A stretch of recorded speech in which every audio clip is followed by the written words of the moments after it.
Hello, darkness, my old friend. It's good to talk with you again. Morning, everybody. Ben and Woods, 97.3, The Fan. Good Christ almighty, you should see our chat already. I'll just read you a couple. I'm just going to give you a couple off the bat. Paulie, get the Shining the Turd audio ready for Ben today. Can't wait to hear this. The whole team needs a therapy session on some shrink's couch. We've got... Ben's going to mention how they're still in it, and I'm going to lose my mind. No turd polishing, please. Let's talk NFL. Padres dreaming of Cancun vacation. I miss Burgert. Can't believe we traded for Cortez. What a bum. My Lord, guys. All right, let's get this thing going today. Okay, everyone, first of all, take a nice, deep breath. Not in here. You guys are fine. You guys listening right now, take a nice deep breath in through your nose, 6 seconds out through your mouth. The 6. Ready? 1, 2, 3.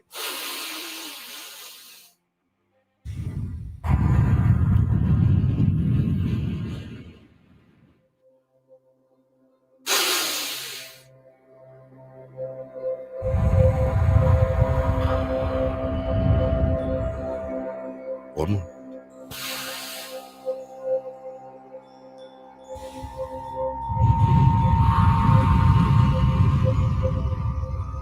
Okay. Feel much better. Juan says, oh, please, Woodsy. Hey, man, there's never a bad time to breathe. It's good to have you guys with us. I love that you're here. You just play this like spa music. All day. ASMR. I love it, man. Oh, I could listen to this all day. I really could. We'll get through it together. We got 5 hours to talk about it today, so don't get your panties in a bunch. All right? Yeah, nose hairs were having a great time. They were, actually. I was a little stuffed up. But anyway, just relax, everybody. Settle down. Jesus Christ almighty. God bless. You open the chat and you just see like people just vomiting negativity. And I get it. I was at the game. You've already taken Chris Ello down. I mean, he has lost his mind. I have? No, I mean, the collective fan base at this point, Chris can't handle it. I mean, you've seen him melt down a couple of times. Yeah. 100%. And I get it. I get it. I was at the game. It was the most demoralized and embarrassed I'd ever been at a baseball game. And we will talk all about it, everybody. Holy cow. But it was the worst game I've ever been to by far. It wasn't even close. And I was at the opening day when we got smoked by the Dodgers. At least I had a hot blonde on I had a hot pink-haired, same girl on my arm yesterday. But this is brand new in the relationship, right? You didn't hate each other from time to time yet. So at that point, I was at that game where we got demolished on opening day by the Dodgers. It was like 14-1 or something. 15-0. 15-0. Yeah, didn't even score a run. Ooh, they didn't score a run the whole series. That's right. First 3 games. Guess what, though? I wasn't really expecting them to. I had a blast that day. Yesterday, not so much. And we will get into yesterday's game. We will get into the state of the San Diego Padres, obviously. It's a rough watch last night.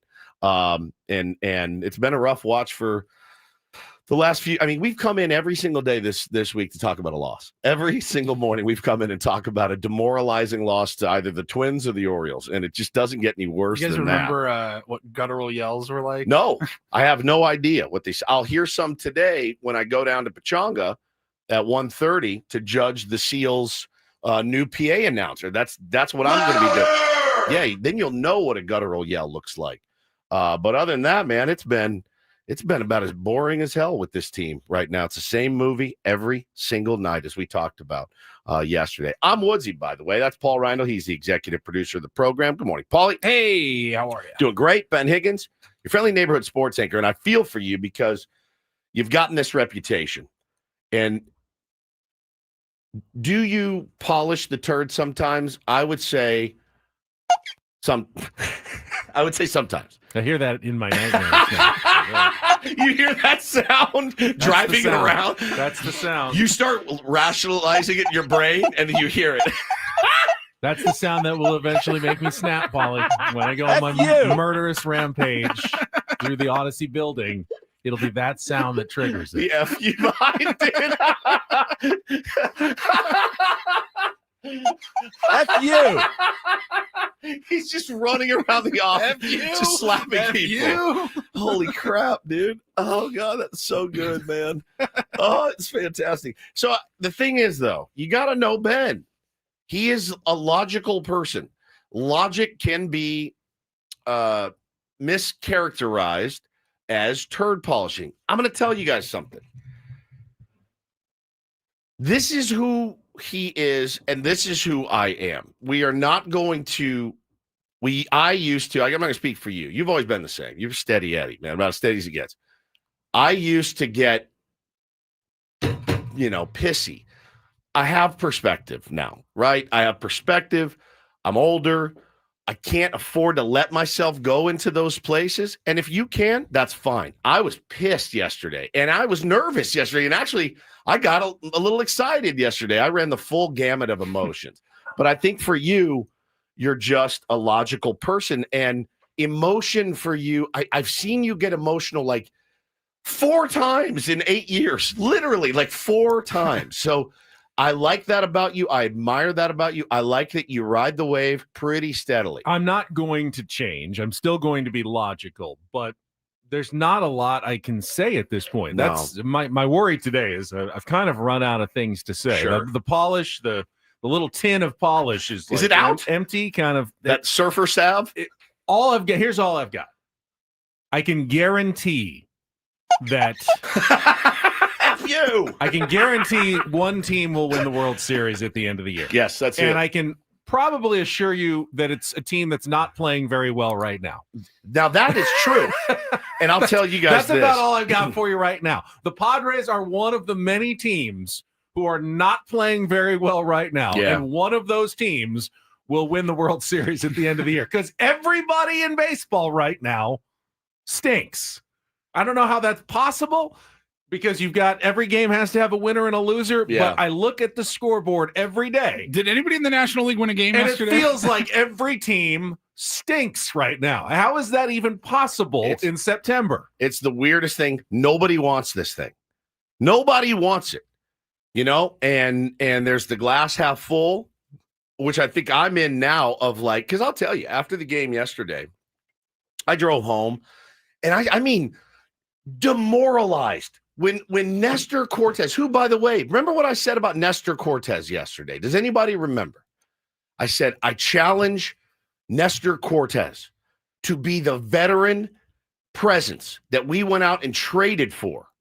I would have rather see Brandon Lockridge pitch yesterday. He couldn't have done any worse. He could not have done any worse than Nestor Cortez did. It's hard to give up 3 home runs in 4 pitches. It's almost impossible. It really is almost impossible. If I went out there and threw 4 pitches, I think you could. I don't think they would do it. It's almost impossible that I would give up 3 home runs in 4 pitches. I would say I would put $100 that you wouldn't. I mean, if you're throwing batting practice at the home run derby, you rarely give up 3 home runs in 4 pitches. I challenged him on the air, and I said, and Ruben's got to challenge him just like he did when he pitched against the Dodgers. This is how many games this season that he's given up 3 home runs in an inning? Isn't it like the 3rd time it's happened? He's pitched like 8 games. Buddy, that is not what we went out and acquired. I'd rather see Randy Vasquez. I would rather see Matt Waldron at this point. He was fooling no one. I challenged him. Be the guy. You don't have to go out there and be a stopper, but don't give up runs in the 1st inning. First batter. I was sitting there. I went, I cannot believe this. I cannot believe it. Same guy who dominated the Dodgers 12 days ago. Yes, it just is insane, man. It's insane. And then you're looking around. It's 7-0. And I'll tell you this. I've been to Petco Park. I've been to Petco Park a bunch, not as much as some people go. I have never heard boos that loud in my life. I have never heard boos that loud at any other stadium in my entire life. I've been to Yankee Stadium. I've been to Fenway Park. I have been to Dodger Stadium. I've been to Wrigley Field. I have never heard boos in person as loudly as I heard them yesterday from our soft-ass San Diego. I use that in finger quotes. People were livid yesterday. And I think for good reason, man. Really. It Mostly was at Nestor, right? Yes. Was there anyone else you were mad at yesterday? I was mad at Nestor Cortez yesterday. He was the one guy. I mean, I was mad in general. You're mad in general, but Yeah. it wasn't really anyone else's fault. I guess they could have scored more than 5 runs. Yeah. Well, Cade Povich is dominating you through 4 or whatever, 5, and you're like, so yes, I'm mad at Manny. I'm mad at Tatis. I'm mad at Jackson Merrill. I'm mad at all these guys for not trying to scratch back a little earlier. Not that they weren't trying. It just didn't happen. So, but I'm telling you, I've been all around the country at games. I've never heard boos that loud, and it happened at Petco Park. I can't even describe to you guys what the sound off the bat was. Even the foul balls were like, yeah. I mean, it was everything was pieced up yesterday. Everything. And so it just, and again, it's like you look at that first inning and what do you feel if you're Manny? What do you feel if you are Crony and Arise and another catcher? leadoff home run? You're like, yeah. And you just, how defeating is that? It's demoralizing. It's so demoralizing. It was just the worst, man. And, watching the comeback, as it were, like if you took out the crap innings, I got to see yesterday, and I stayed the entire game, which is just such a mistake. The last 2 times I've done it, Suarez gives up the grand slam walk-off, and then I had this yesterday. I'm watching this thing yesterday, and I go, holy crap, I just saw an immaculate inning from Mason Miller. That was pretty cool. I just saw one of the sickest catches I think I've ever seen from Ramon Laureano in left field. Got to see my guy Manny yak one out. Got to see my guy Toddy yak one out. Pretty cool. I got to see my bullpen come in and give up no hits, after if you were late, if you were late, hour late to the game, you saw the best Padres game you've ever seen. You saw a no-hitter, you saw a home run robbing catch, you saw home runs from Tatis and Machado, you saw an immaculate inning. If you just got in traffic, you couldn't get out of work, and you got to the game at like 2:20, you saw the best Padres game of the year. No, you did. I'm telling you. It was electric. It was electric after that. It was electric. That catch was unbelievable. It was unbelievable. So, yeah, dude, I just – they got swept. They got swept by the Baltimore Orioles. So I get in the car, and we race home because I want to be at Bo's practice at 5. And I'm at his practice. I'm watching him and his group play. And I didn't even bother checking my phone. But my buddy there is a Dodger fan. And he goes, well, lucky for you guys, we stink too. I go, what's the score? He goes, 3-0. Will Smith just got hit on the hand. He's probably out. And I go, oh, all right. And then at the end, one of the other dads is like, Pirates handled business. And I sat there and I went, all right, let me go home and do a little math. We've lost a half a game in all this crap, in this sewer, this Andy Dufresne tunnel of crap that we are crawling through the 500 yards. We've lost a half a game. And I don't know whether to be happy about that or sad, because I think other people say, my God, we could have been running away with the division if we had just beat these crappy teams. And I agree with you. But I'm also like, I'm not an idiot. As badly as we've played, we've lost a half a game. So it gave me a little, I could sleep last night. I could relax a little bit. I could settle down a little bit knowing, okay, after all this, you lose a half a game. It's like gambling. You ever go gambling? Well, you probably haven't. You ever I have, yes. Well, I know, but no, we're not talking $10 bets here. I'm talking you're up a lot. Then you're down a lot. Then you're up, and then you're down, and then you're up, and then at the end you're like, cool, I made $20. You know what I mean? Right. Like the emotional swings, like, and you're like, that, and I lost $60. Like, that ain't that bad. I'm plus 20 here. Let's go to Mickey D's. Like, it's just like that. So Purple says, oh, Woods is the one saying we're still in it. I'm going to lose my mind. Hey, man, we're still in it. Of course. We're still in it. Of course they're still in it. How do you not know that they're still in it? They're still in it. Would you rather trade places with the Red Hot A's right now? I mean, no. No. You don't want to do that. Now, the worst is if you're a Giant fan right now, you are at the edge of your seat and you're like, oh, my God, we're 4 games out. We could actually do it. No one's playing better than those guys. Why can't you be in a position where you're like, we're still in it and the world is also crumbling? I am. We're still in it and we still stink. Our starting pitching stinks. This is a 2 games and done team right now in the playoffs. Oh, I mean, as are all the other ones. As are all the other ones. A very short postseason. As are the Cubs, it's going to be 2 the Dodgers, games, and everyone's going to be out, and we'll be October 2nd and going, oh, every team has been eliminated. It would be funny if the every NL could team just is bad right now. It would be funny if the NL could just eliminate itself. The Phillies lost. The Mets lost. The Dodgers continue to The Cubs lose. lost. The Cubs lost. They all didn't get swept by the Orioles at home. Oh, the Dodgers are getting swept by the Pirates right now. If Paul Skeens does his thing today, they will get swept by the Pirates, and they got swept by the Angels, and they got swept by. They took 2 out of 3 from Colorado. Like, I don't know. It's crazy. Now listen, I don't know what else to say. I don't have much for you today. That's the problem. If your confidence is waning, so is mine. My confidence is in the crapper. We have to now. They had to get on a plane. I mean, every other playoff team in the last 10, I'm just looking at the standings, has gone 5-5 at worst. And we are what? 2-8. 2-8. Mm-hmm. All right. I mean, and we lost a half a game. That's what I'm saying. We're still in it. I don't think the Padres are going to miss the playoffs.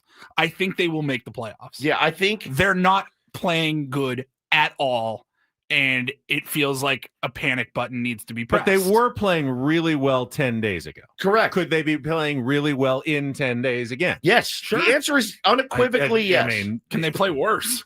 Yes, they can.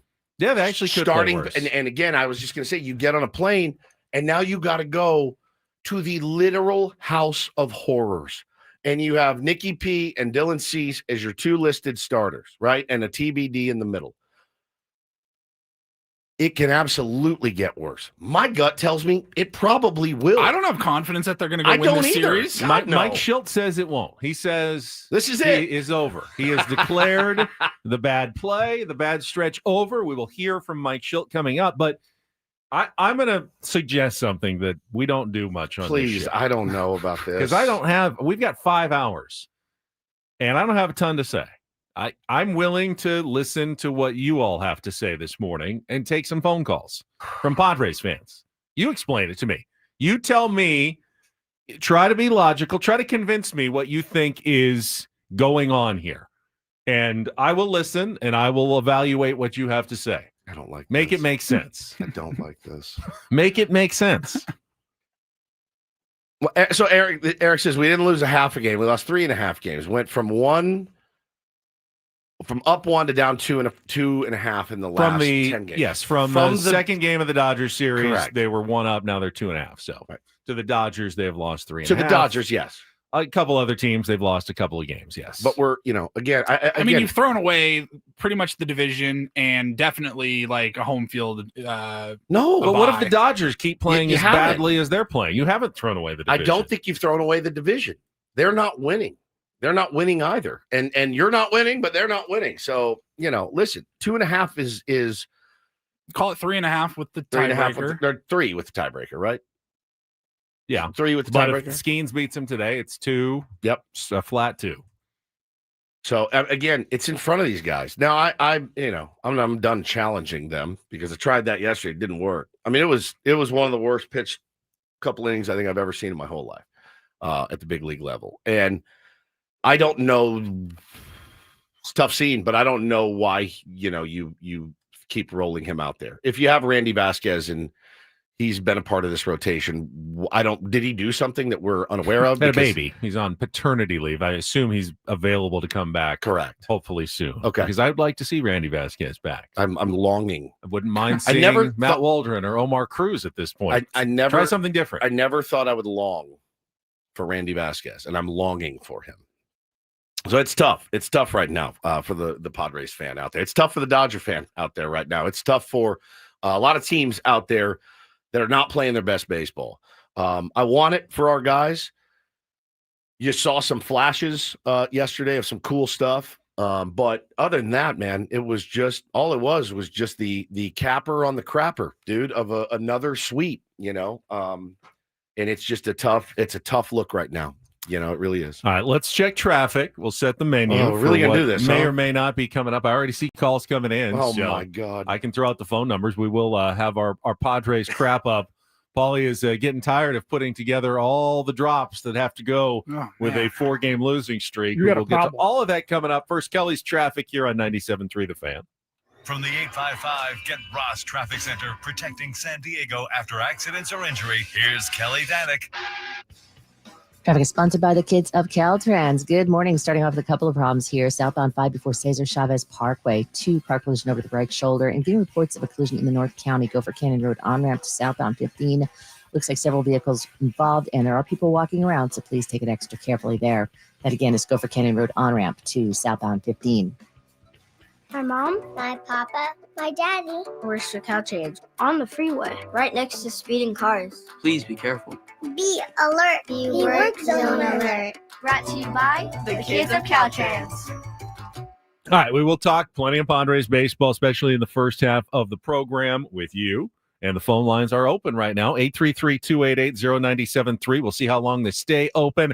Go through our Padres crap-up in our next segment. We'll have our regular features. Don't do this. It's a Real or Fake Thursday, Throwback Thursday. So we'll play Real or Fake to qualify, or not qualify, just give away some concert tickets to the Head in the Heart at Gallagher Square.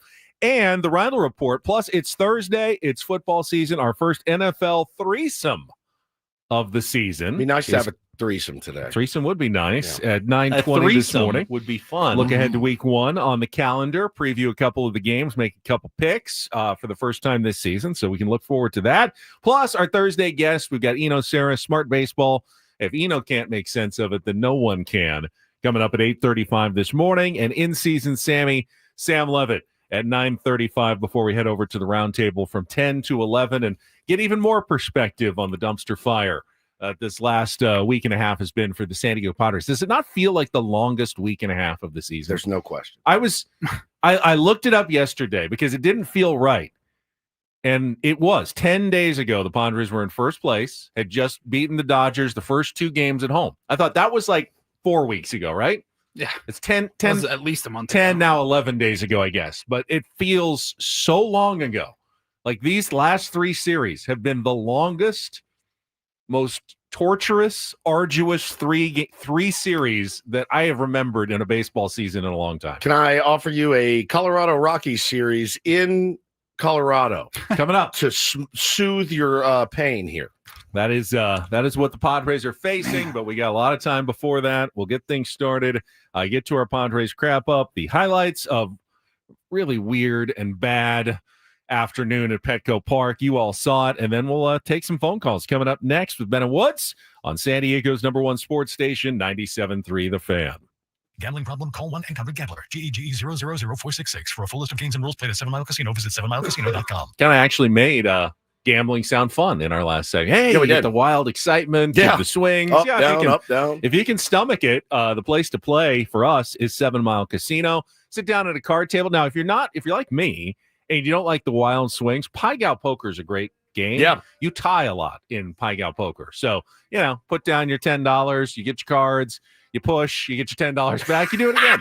And it kind of goes slowly, and it's a little more it's less frenetic. If you like California style blackjack, buddy. Boom. Oh, there's another hand. Oh, boom, boom. Win, lose, win, lose. It goes a little faster. That's more like Woods' style of game. That's right. And 7 Mile Casino is totally a great place to go and hang out and play cards. Have lunch, have a beer, meet a friend after work, whatever.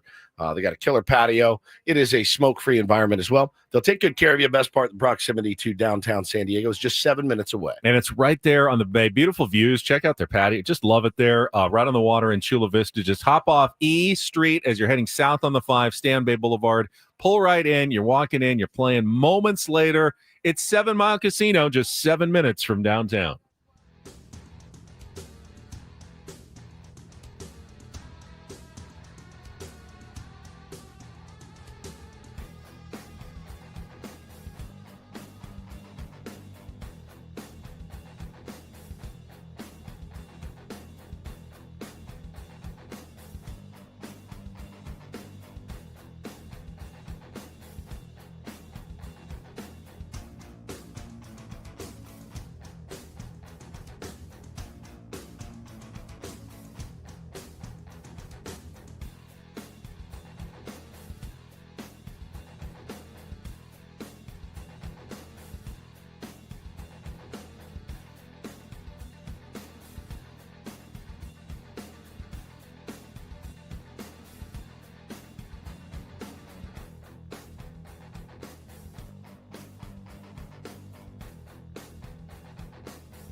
Hey players, things are about to get real here in San Diego.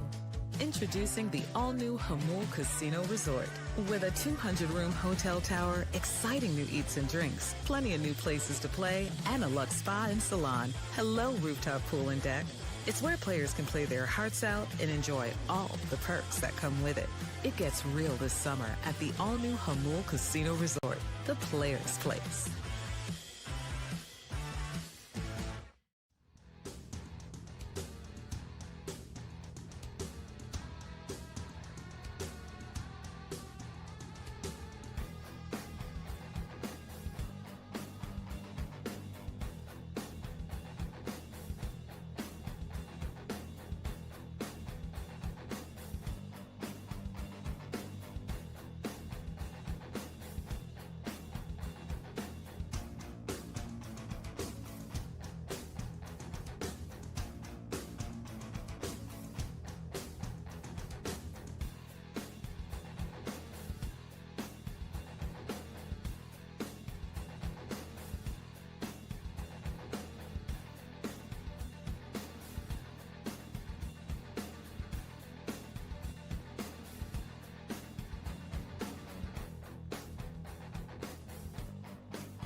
Usually look to our YouTube stream for the nicest of comments. They tend to skew toward the negative, at least lately. No. But I will say that I'd say it's 80% cool, 20%, 10% negative dooming, and then 10% you're fat and ugly. And, maybe those ones stand out. But I thought this was a very nice comment from East County Chris. He says, you know why this show is popular? Because you don't take phone calls. And I take that as a compliment. I think Woods does as well. It was like my number one thing I said to you in our very first meeting. I don't want to take calls. Let's earn our money. We haven't. Let's earn our just money. Lazy. It's lazy. I agree. And I've learned that I think the better radio is just the three of us doing our thing in the morning. And please don't get it twisted. I value your opinion. I read 100%. your opinions 1,000 times a day. Sometimes phone calls can get a little unhinged. And for me, I like the show to keep moving. So when you get the call, it's like, I think for me, it's just as simple as I think people are tuning in each morning to hear what you guys have to say. And that can be a group conversation with comments and, from the chat or whatever, and the occasional call every now and then. But nobody's tuning in to hear, Joe Schmo and Fred just lose his mind on the air. I don't think anyone wants to hear you pontificate. If we do go to phone calls, it's not for you to talk for 6 minutes on a monologue. Have your thoughts well organized. Give us a good, 20, 30 seconds, and we will react to that accordingly and tell you whether we agree with you or we think you're being unreasonable as a Padres fan. Paulie's wife wants to know if we beat it out of you during the commercial to take phone calls. No, let's take a couple. I'm cool with it. It's fine. Like, I just don't ever want you guys to think I don't value your opinion, because I do. And actually, your opinions a lot of times are better than ours. I think this is it cathartic? An important time to take the temperature of Padres fans, because our temperatures are hot right now. I agree, because I but when the season ends, and it inevitably will, and I don't know that it's going to go in our favor, that's the part to me where I always like to talk to the audience, right? Hey, man, that was a really tough one. Hope you had fun, whatever. What can they do better? Like all that stuff. I'm down with that.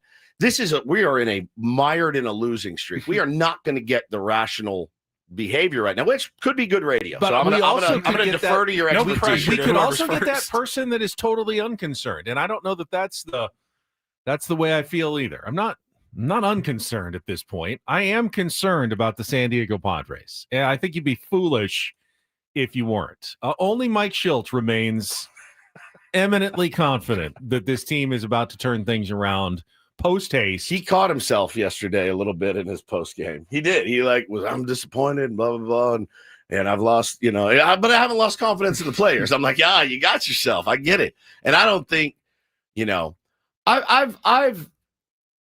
I have heard for a fact, 100% fact, that he gets in their faces at certain times. I have heard for a 100% fact that Shildt will chew them out. He will not do it in public. It's not going to happen. He's not going to publicly bash his players. It doesn't matter what they do.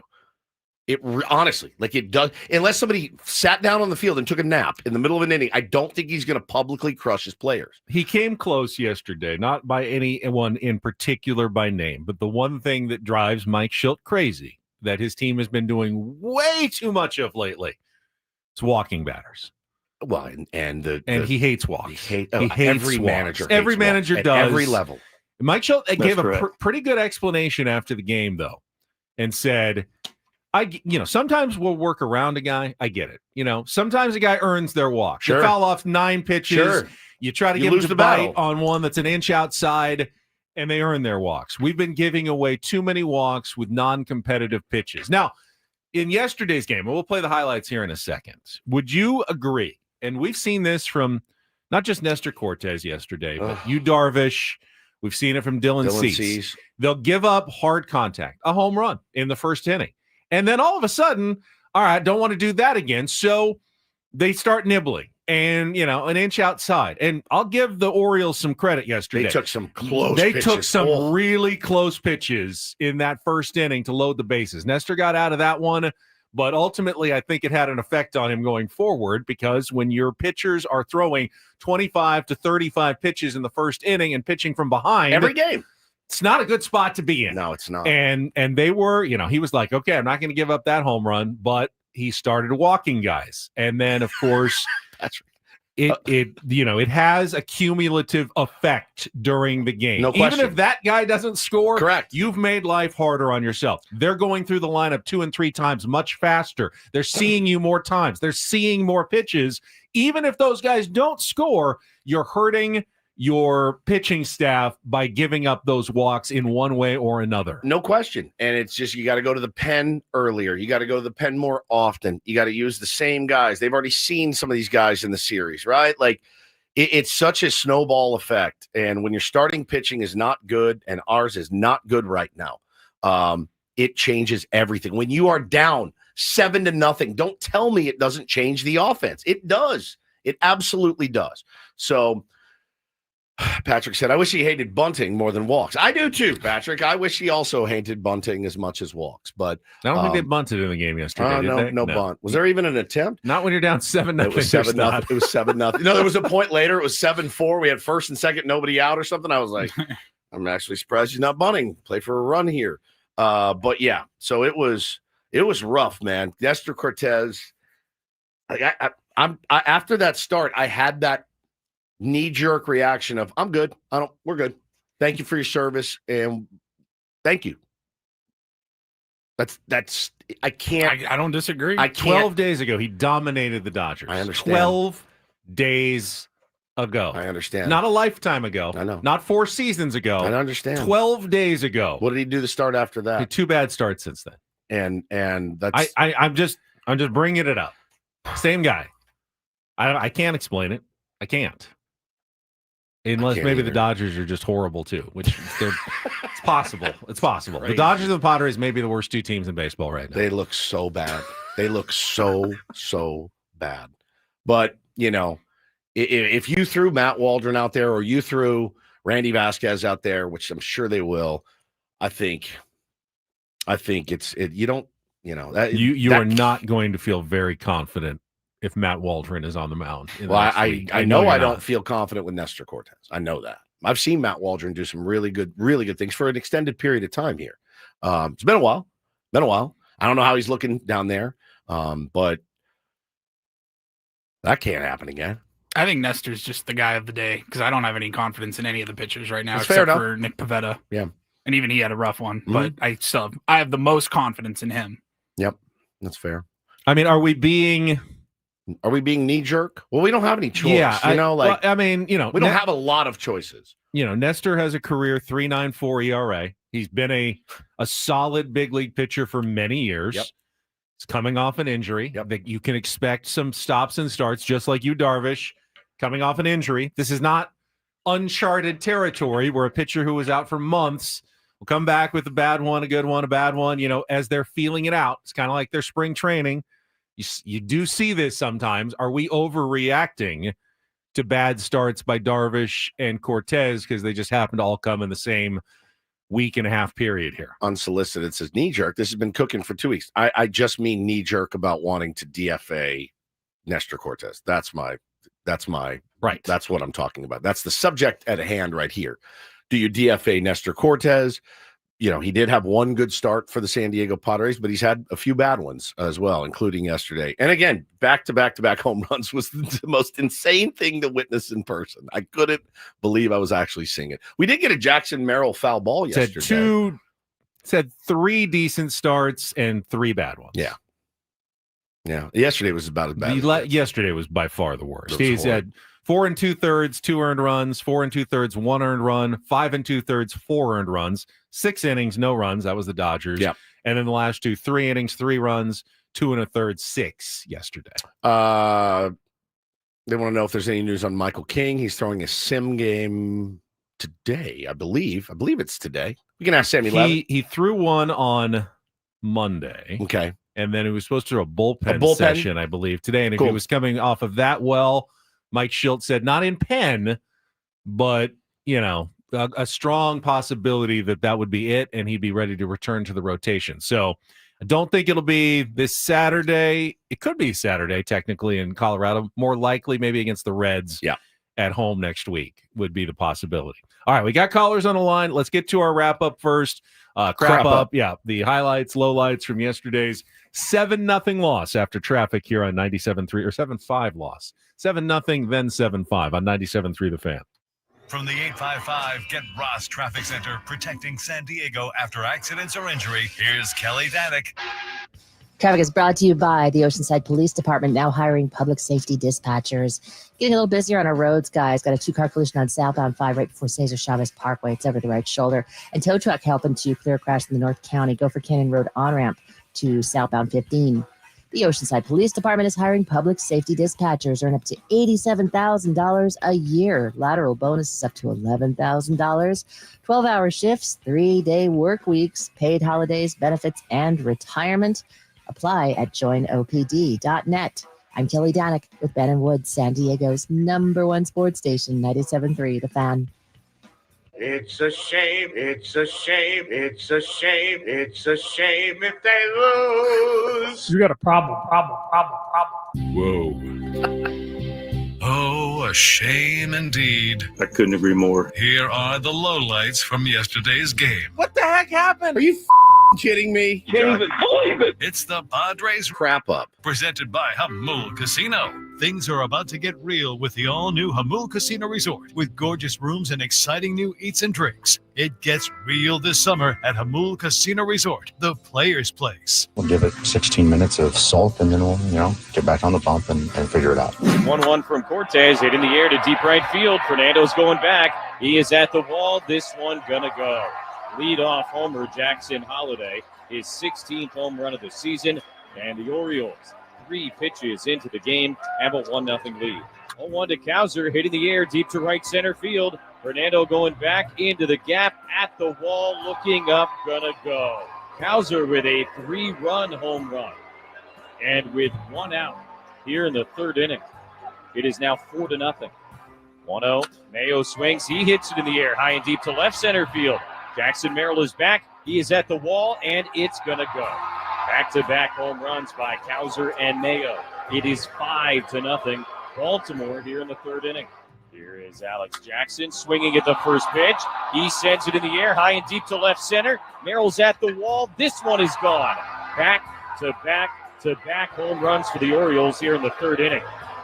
And this one off the bat of Rancho Bernardo High School's Alex Jackson. It is 6-0. It's this one a mile in the air, deep to left field. Carlson back to watch. It's going to go. 2-run homer, Manny Machado here in the sixth inning. His 22nd of the season. And Manny now up over 80 RBIs on the year, puts the Padres on the board at 7-2. Now the 0-1. Jose swings, hits it sharply right to short. Vasquez flipped to second one. Holiday's turn in time, a double play. Joe Laureano comes in to score, and it's now 7-4. 2-2 pitch. Fernando hits it in the air to deep center field. Kauser going back on the wall. At the wall, he leaps, and it's going to go. Number 19 for Fernando. Second home run in the last 2 innings for the Padres, and it is now a 2-run game, 7-5. 0-2 from Miller to Rivera. Mason will deliver, and a swing and a miss. An immaculate inning for Mason Miller, and he did it on all sliders. Just the second immaculate inning in Padre history, and they have both come against the Baltimore Orioles. 3-2 in the air up the left field line. Laureano going back towards the corner. He is on the move. He leaps up. Oh, he went over the wall, and he got it. A catch. Oh, what a catch. Laureano took a home run away over the little wall in the left field corner. And 2 down here in the ninth as Kauser tips his cap to his former teammate. Hang a big old star. Cano is set and ready. Here's the pitch. And Luis swings, hits it on the ground to second base. Holiday lets it roll out to him. He's got it. And a throw to first in time as the Orioles have come to town and swept the San Diego Padres 3 straight.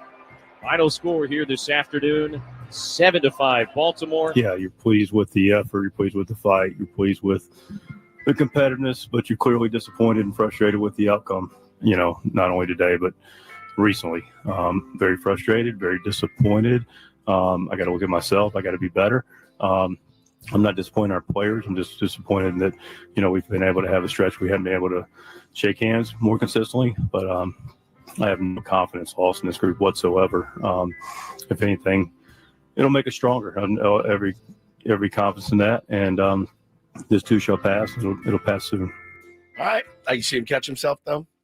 He did. Yeah. Almost criticized the players. He just got a little close. He went even further later on where he declared this stretch over at the end of his. Can you just declare stuff? He declared it over. Paulie, can you go to the very end of Mike Schilt, the last 10, 15 seconds? I'd like to see it. Because, he decided, you know what, I'm going to say something bold here before I walk away, get on a bus, get on a plane for Colorado, and let this stew for a couple of days. Here's what Mike Schilt had to say. Those games happen, and you'll sprinkle them in throughout the season, and you may have a couple that, end up being consecutive.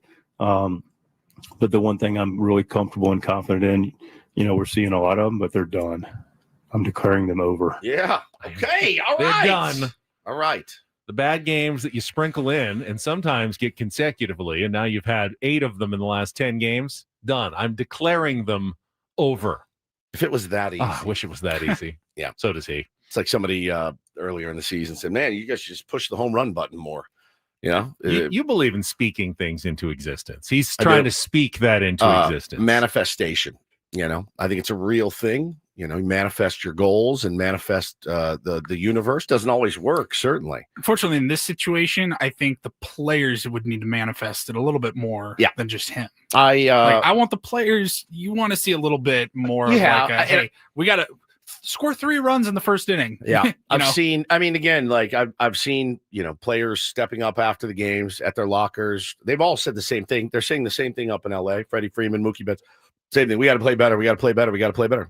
Yeah. With 162, there is it's the weirdest sport. I was talking about this to one of the buddies I was with at the game yesterday. Man, there's a lot of similarities to golf. And when you squeeze the club tighter, the ball doesn't go where it's supposed to. It's one of those weird games. You actually have to look like you're falling asleep. You have to look like you're when you're batting, you do less. You hit 50% off the tee because you know you're going to swing 100% in the game. You just can't. You can't will it. Can't force it. You can't force it, and you want them to.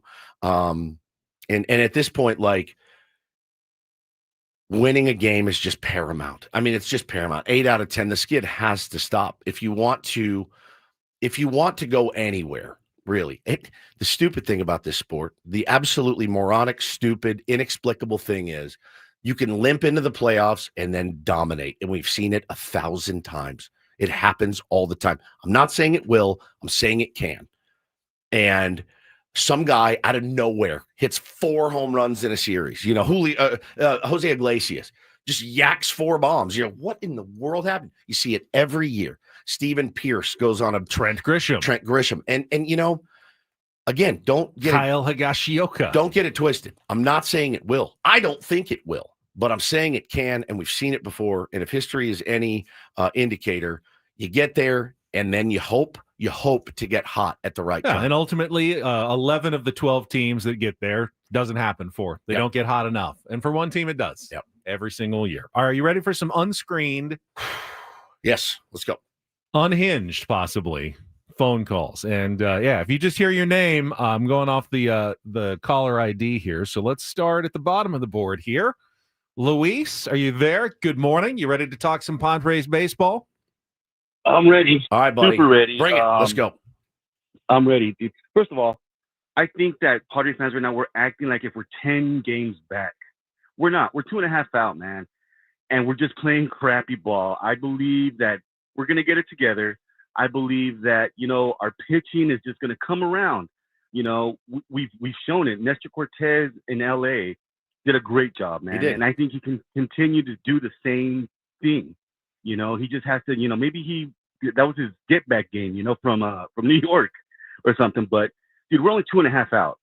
I mean, it's not that big of a blow. You know, I know we're playing crappy ball. I know we are. But like you guys say, everybody is. Now it'd be something different if the Dodgers were like just stepping on the gas and just leaving us in the dust. But 2.5 out ain't bad. And I think that Padres fans, let's just take a breather. Let's go to Colorado. Let's get a sweep, hopefully, and get ourselves back in the driver's seat. I'll just take Not a win. bad. I'll take a win at this point. I will say the one thing that I don't agree with Luis, and I agreed with most of what he said. I don't know that the pitching's going to come around. I don't either. Now, that's the one thing that really concerns me. I am hoping that Michael King comes back and is Michael King. Yep. I'm hoping that, you know, 1 or 2 times down the stretch, Dylan Cease doesn't melt down because he's got good stuff, but that is more of a hope than any actual belief that that's going to happen. I'm hoping that Yu Darvish's savvy, veteran experience, and the fact that we've seen it before, you know, late in the season in the playoffs is going to rise to the surface, but I don't have a ton of confidence that that's going to happen right now. And everyone else is a big question mark. That's the one thing that I can't tell you is going to happen. The one good part of it is that despite the warning signs for months and months that this lack of starting pitching, guys going 4 innings, 3 innings, 4 innings, is going to absolutely murder the Padres bullpen. Padres bullpen continues to perform excellently almost every single time that they've been asked to go out there. And they did again yesterday. Sean Reynolds had a little bit of a hiccup, but then straightened it out for a couple of innings. You got no hits the last 6 innings. The bullpen has not really given an inch this entire time. And you're going to be leaning on them heavily if and when you get to the postseason in October. They've given some inches this series. They have. David Morgan. You know, like they yesterday. Not yesterday. I don't think but David Morgan is overused though. The guys who've been used the most heavily haven't really given any inches. Yeah. Those are the guys I've been worried about. Now we haven't seen a lot of them lately. We're still doing calls. We got more callers on the line. We got more callers on the line. Full phone lines. Oh my Lord! All right, it's your fun day, guys. We will continue to get the thoughts of Padres fans when we come back. Hour number 2 of Ben and Woods on San Diego's #1 sports station. Hour 1 went so well. 97.3 The Fan.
Comment from Eric K in the chat. We haven't forgotten about the YouTube chat, even though we're taking some phone calls. Said, I love Ramon Laureano's fire in the dugout the other day, banging the wall with his bat. I need to see more of that right now on this team.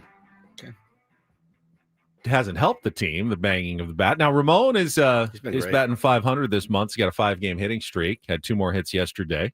Barrel. With San Diego Padres. Barrel City for that guy. What a Does catch. he hit better because he's mad? I don't know. There's some guys that can do that. Yeah, and there's some guys that can't. So That's the thing. Don't ask the guys that can't to do what the guys that let them be them, right? That's what got them to the big leagues. You know, let them be them. That's my point. Is like what I don't want to see is guys that are normally reserved, you know, getting frustrated. That's definitely not going to help them. Let them be them, you know, and try to figure it out because you really have no other choice. I mean, you know, that's what they're going to do. Let them be them. Try to make some plays. Try to execute some pitches. I mean, really, it just comes down to execution. You know, it really does. And yesterday, they did not execute. And Nestor Cortez did not execute at all, not even in the slightest. And it just, you look up, man, it's 7-0, back-to-back home runs. That's when I talk about the game speeding up on you. That's what I'm talking about. It just happens in an instant sometimes. To me, there's 3 guys the Padres need to get going right now. 2 of them hit home runs yesterday in Manny Machado and Fernando Tatis Jr. The other is Jackson Merrill. Big time. Who, you know, I'll give him a day or two after coming off the injured list again. Those are the 3 guys. No one else is really in a big slump or anything, you know, that no one's other than Sheets has been kind of red hot lately. He, you know, came in with a pinch hit performance yesterday and struck out on that ball that wasn't in the dirt. Good call by the umpire. It Honestly, actually was a good call. Used the ball, looked at the dirt. No dirt. And I thought it bounced too, but it did not on slow-mo replay. Yep. A good call by the umpire on that one. But those are the 3 guys. You need Tatis, Machado, Merrill. 2 of the 3 to get going. If 2 of those 3 guys get going, your offense is going to be fine. Because everyone else is regularly contributing. I mean, Luis Arraez has taken better at-bats. Rhino Hearn's been pretty solidly good since he got here. Laureano's been great. Jake gives you good at-bats. I mean, he's not going to go 4 for 4 with 2 homers, but he's going to go 1 for 3 with a walk most games for Jake. You know, and then you need to get healthy, obviously, at the bottom of your lineup and hopefully get Xander Bogaerts back at the end of the year because Jose Iglesias every day is just not going to be a great solution for you at this point, but that's what you've got at the moment. Yeah, no, it is what it is. It is what it is. They're going to have to figure out a way to beat literally a bunch of no-name pitchers in Colorado this weekend. No, they have names. Oh, they have names. Yeah. Well, they have names. I've never. One of them's named McCade Brown. Man. It's a name. It's quite a name, actually. That's the guy pitching The more tomorrow. that I've ever heard of McCade. I haven't either. That's a new one for me. The name McCade at all. I coach Little League in Encinitas, and I've never heard of McCade.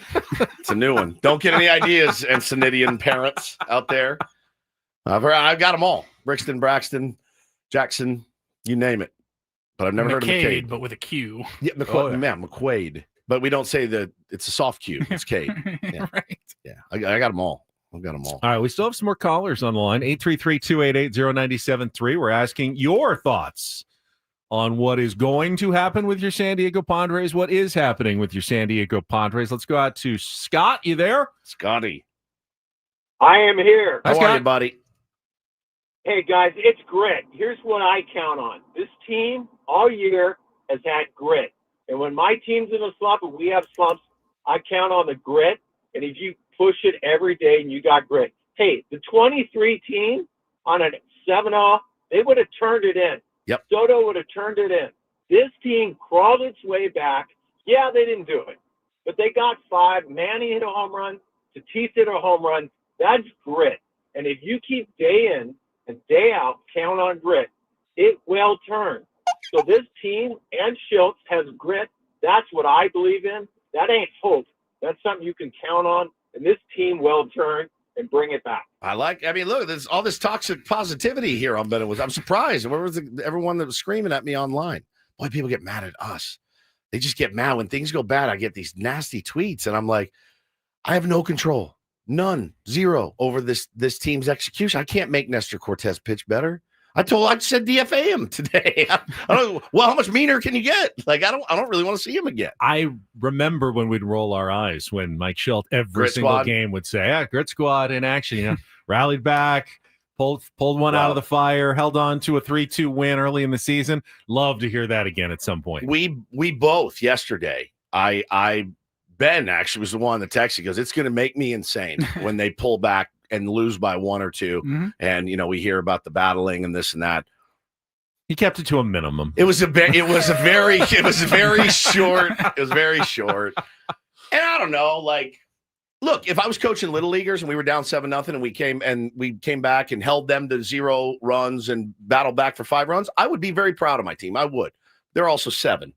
And they haven't lost a bunch of games in a row, and they're not, a whole city's mental health riding on their backs either. I wish baseball worked this way. I wish the momentum you build in the last few innings carries over to the next game. Yeah.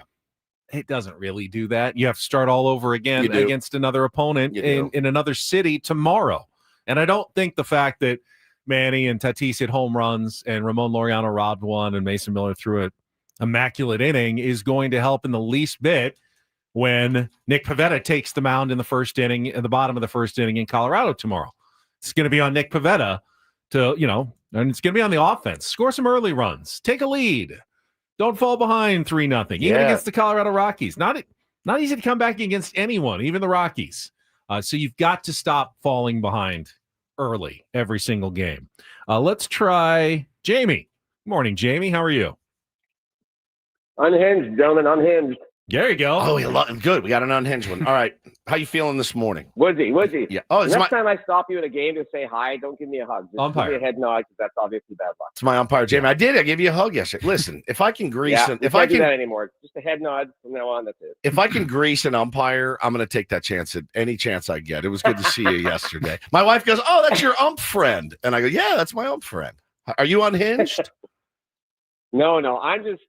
We've been scoring a ton of runs the last 40 games. We're on fire going into the playoffs, scoring runs, even if we're behind. The starting pitching comes around, we're okay. I'm not going to panic yet, but if we keep the runs up like we are, which I think we will, we need a couple of good games in the first round of the playoffs, and then anything can happen. We've had that couple some runs. runs. Padres have scored 5, 2, 3, 2, 3, 4, 12. 12. That was the win. Sorry, that was the one. Yeah. 4, 3, 7, 6. Yeah, that was kind of our number. Like, what the weird part is, it used to be the number. It used to be the number. The weird thing that's been happening is we've been losing when we score 5 runs. We've been losing when we score 6 runs. Never happened. That never ever happened. You know, the formula that we hated, Randy Vasquez for 4 innings, giving up 1 or 2 runs, and then the bullpen getting the job done the rest of the way and winning it 4-3 or 3-2, would be great now. I mean, I'm asking for less now. I don't even need more. I need less. I still have pretty supreme confidence in the bullpen holding a lead and getting you a win. Yeah, I do too. The problem is when your starting pitching is giving up 1 to 3 runs in the first inning, second inning, and third inning. You're putting an offense behind the 8 ball, an offense that hasn't slugged all season long, and you're asking them to really start producing runs, and their strategy has been more sack bunt, scrape and claw for a run. That makes it really hard when you're down 4-0 in the first inning. Yeah, it's very, very difficult. Very difficult. And what was the stat? You just like the majority of the runs. I didn't write it down. I don't even know if it's accurate. If that's right, they've given up something in the 50 plus runs in the last 9 games. What you read was like 45 of those have come in the first 5 innings. 1 through 5, basically, when your starters are out there. So it's just it's crazy. So you're behind in every single game. I think even the game they won 12-3, if I'm not mistaken, they fell behind in that game. Yeah, they were down 1-0 after 4 innings against the Twins. Yeah, in the game they won 12-3. Well, and they gave up 2 in the 5th that game too. Nothing after the 5th. It's all been in the first 5 innings. In the 4th and the 5th have generally been the problems. Yesterday it was the 3rd, but that 4th and 5th inning has been the real danger zone because it's where your starter is running into trouble. It's where your low leverage guys come in out of the bullpens, where you see your Wandys and your Yukis and now Sean Reynolds. Those have been the 2 absolute most dangerous innings for the Padres this season. Yeah, they've given up some runs in the first, but they didn't lose the game in the first. Jackson Holliday's home run did not beat the Padres yesterday. The second inning did. Third inning beat them. The 3rd, 4th, 5th. I mean, the danger innings for your San Diego Padres. The danger zone, as it were. They're an exhausting team to talk about. They really are. They're an exhausting. That's why I was asking the callers to do it this All right, morning. get some more. One more. We got Robert here. Robert, good morning. How are you? All right. Hi, Robert. It's going to be real quick. All right. So our pitching stinks, obviously. Okay. So why don't you go sign Julio Urias and Trevor Bauer? Oh, kind of an emergency, right? Absolutely not, man. Come on. Bauer's getting crushed by the worst of the worst right now. And Julio Urias beats up women. I'm good. I'm so good on those guys. But if you have another option, I'm willing to listen. There's nobody else out there. That's true. I'm going to pass on those. Thank you for your call, but I think pass. Hard pass on those. Yeah, you've got. I think that's a fitting one to end on. Yeah, I'd say thanks a lot for the idea of I think taking he was callers. kidding. I hope he was kidding. Didn't sound like it. Why didn't we get Buehler? People want to know. Walker Buehler was cut from a team with World Series aspirations. Picked up by another Picked up team by a team with World Series aspirations. They sent him down to AAA. I don't know what their plan for him is. He has not looked good. Now, if it comes back. Ultimately, the answer is simple. Money? AJ Preller thinks that JP Sears and Nestor Cortez were better than Walker Buehler. He wanted those guys. Those weren't emergency signings. Yeah, it's true. Those are guys he actually gave up stuff for, actively went after because he thought that they upgraded, not downgraded the Padres pitching staff. At this point, we'll talk about it on the roundtable. At this point, would you be better off with Stephen Kolek and Ryan Bergert, even though it means no Freddie Fermin, who's been really solid for the Padres? They needed catching help, but those two guys were getting the job done. And Bergert's continuing to pitch well with the Kansas City Royals. Pitched really well. Would you be better off? Would you undo that or any of the other trades after a month that AJ Preller made at the trade deadline? That one, maybe. But I was high on it because I got sold by Kansas City media. But I have we burned him out so far? I don't know. I feel better. Look, I feel better with him back there than I do with Martin Maldonado. I really do. Even though Martin Maldonado may have handled the pitchers better, the Diaz Maldonado combo, which Schilt was reluctant to give up on Martin. He was because of that reason. But, again, you got to learn a new staff. You got to figure it out halfway through the season or more than halfway through the season. It hasn't worked yet. I mean, yesterday, he wasn't even in the game. Elias Diaz was catching. Diaz and caught. Nestor Cortez, not Elias Diaz's fault. Correct. That he hangs a slider in the middle of the plate. That's not the catcher's fault. Yeah. It wasn't a bad pitch selection. It was a bad pitch. And ultimately, that's on the pitcher, not the catcher. And Freddie Fermin had a couple doubles. Looked like the bat was starting to, after a slump, come around again. I'm sure he'll probably start on Saturday. I would guess Diaz will get tomorrow's game because he's been Nick Pavetta's catcher every game this season. So a chance for him to play back-to-back games. And guess what? Elias Diaz had 2 more hits, 3 more RBI. Oh, no, that wasn't the other game. Yes, that wasn't yesterday's game. But he had the 3 home runs in 2 of his last 3 starts. Yep. So give him a chance to play a little bit and see what happens. Yeah. It's fun. All right. We got a couple minutes here before we get to Don't Do This. You always accuse me of saving good stuff for the round table. Yeah, I don't accuse you. You actually do. I do. That's true. I do that. So I'm gonna let you in on my test of your confidence in the San Diego Padres that we'll all be taking during the roundtable today. And again, Padres are currently 1 game ahead of the New York Mets for the second wild card spot, and now 5 games ahead of the San Francisco Giants, the surging San Francisco Giants, while the Padres are playing their worst baseball of the season. So here's the confidence test that everyone gets to take this morning at 10 o'clock. Here's the deal. Hypothetical deal. If the Padres make the playoffs, you get $50,000. Okay. If they don't, you have to get a Dodgers logo tattooed on your face. Do you take the deal? Yes. Right now. Correct. You will take that deal. You have that. You have enough confidence to risk a Dodger logo tattooed on your face. Yeah. You answer quickly. It's a no-brainer. It's not a no-brainer. They're making the playoffs. Still at 96. They're making the playoffs and change percent according to FanGraphs. They will make the playoffs, and I would never risk getting a Dodger tattoo ever. That's why I know that was on a my risk. face. I wouldn't get anything on my face. I was trying to think of what would be the perfect. Like I didn't want it to be something like harmful. Like my first thought was you have to cut off your own finger or something. That seemed gruesome. No. So I decided to go with something embarrassingly cruel. Paulie, you also say yes. So if you take the bet, it's 50,000. But if they don't make you it, have to get a Dodger tattoo on your face, jelly so roll you just said style. you just said you would take it, but you wouldn't get a tattoo. Well, no. Only if they miss the playoffs, then you get the tattoo. Maybe I'm confused. If you're taking the He's bet, giving me $50,000. If they make the 50,000 for nothing, but they're going to make the playoffs. So I'll take the 50,000. You're risking. But if the they Dodger- don't, if they then don't, you have to tattoo. get a Dodger tattoo on your face. Yeah, they'll make the playoffs. Okay, that's confidence right there. Woods has plenty of confidence. Yes, Paulie? I'm mostly confident. Mostly I'm like enough to risk that. It's a good reward. I mean, you should make it a $50,000. broccoli cut because I was actually going to say, if they win the division, you should get a broccoli cut. Wow. I will. If they win the division, I'll do a you get the broccoli perm haircut. and everything. I don't know I'll that do I the have whole enough thing. hair left. Oh, you have plenty. Yeah, Because you we are. just shave it around. You actually could do a pretty decent broccoli cut. It's not they all have that curly. Yeah, we'll get a perm. We'll get perms. perm. Yeah, if they win the division, broccoli cuts for everyone. All of Paulie. Yeah, yes. All right, but Gives everybody something to root here's for. the deal. Broccoli cut. Broccoli cut. I will agree to this. Okay.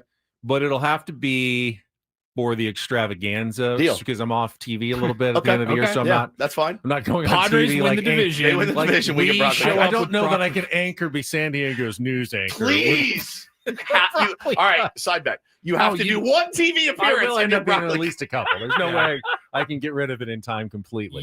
We can probably get you to go like viral on TikTok. And people will be like, "Who the hell is this It would hot be, shot? You'd be the talk of the planet. Who's this guy think he is?" And yesterday at City Hall, the mayor, blah, blah, blah, and he's in his broccoli cut. Oh. Zach says, I'm not betting my face on any San Diego team. That's fair. Yeah, can't argue that.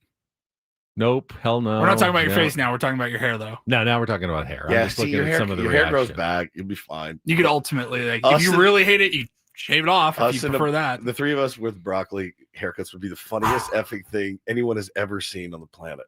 It's so good. Callie's all day says tattoos can get removed. And if you have 50,000, well, you wouldn't have $50,000. No, you wouldn't. You'd have to pay for both the tattoo would and then the hurt. removal.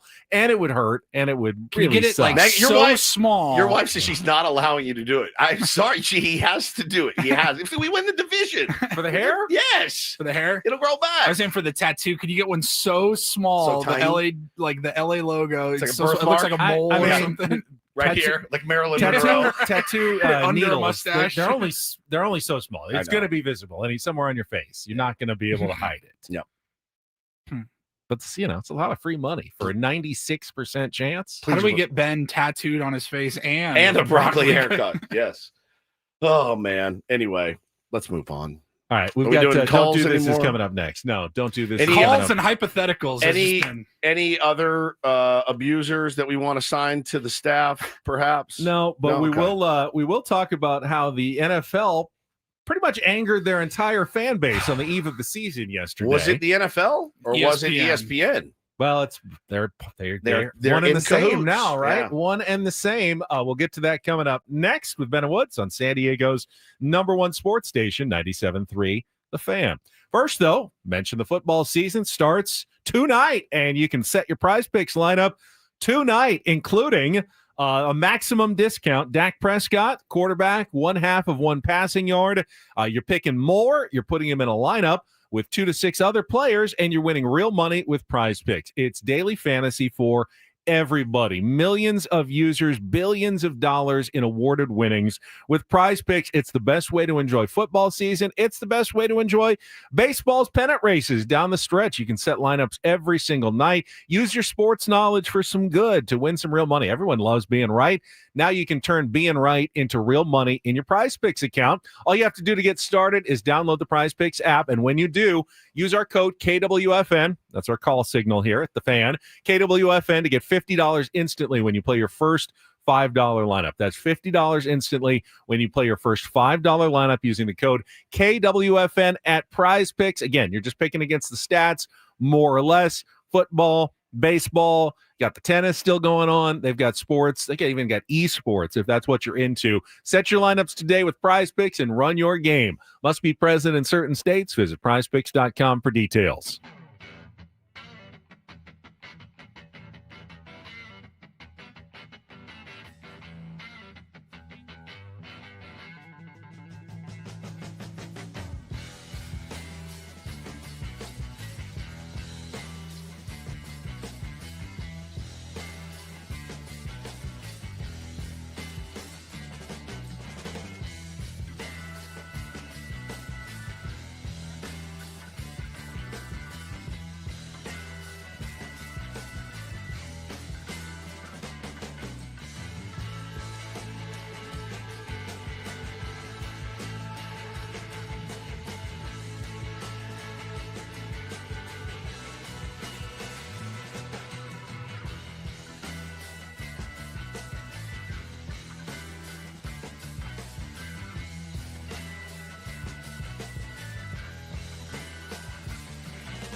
Hey players, things are about to get real here in San Diego. Introducing the all-new Hamul Casino Resort. With a 200-room hotel tower, exciting new eats and drinks, plenty of new places to play, and a luxe spa and salon. Hello, rooftop pool and deck. It's where players can play their hearts out and enjoy all the perks that come with it. It gets real this summer at the all-new Hamul Casino Resort, the players' place.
Lots to get to this morning, including Eno Sarah, some smart baseball. Sammy Levitt, what happened to you over there? I just dropped everything. Oh, there's a DDT right there, leading into Don't Do This. Give you a second here to gather your personal possessions. I'm all right. Please don't unfasten your seatbelt until the plane comes all the way to a complete stop. All right, Don't Do This is brought to you by Trust and Will. Don't. Yeah, leave your entire estate, house, kids, and life savings up to chance if and when you die. This. No. No, do. Trust and Will online. Trustandwill.com. I just pulled a bed.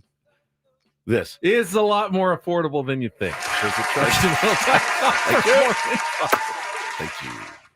I'll start with an update on yesterday's DDT about Astros pitcher Framber Valdez and the cross-up with catcher Cesar Salazar that looked to just about every person watching, baseball fan, former player, coach, broadcaster, like he was intentionally crossing up his catcher to make a point after giving up a grand slam. A frustrated pitcher didn't like him trying to get waved off right before the pitch that was the grand slam to Trent Grisham of the Yankees.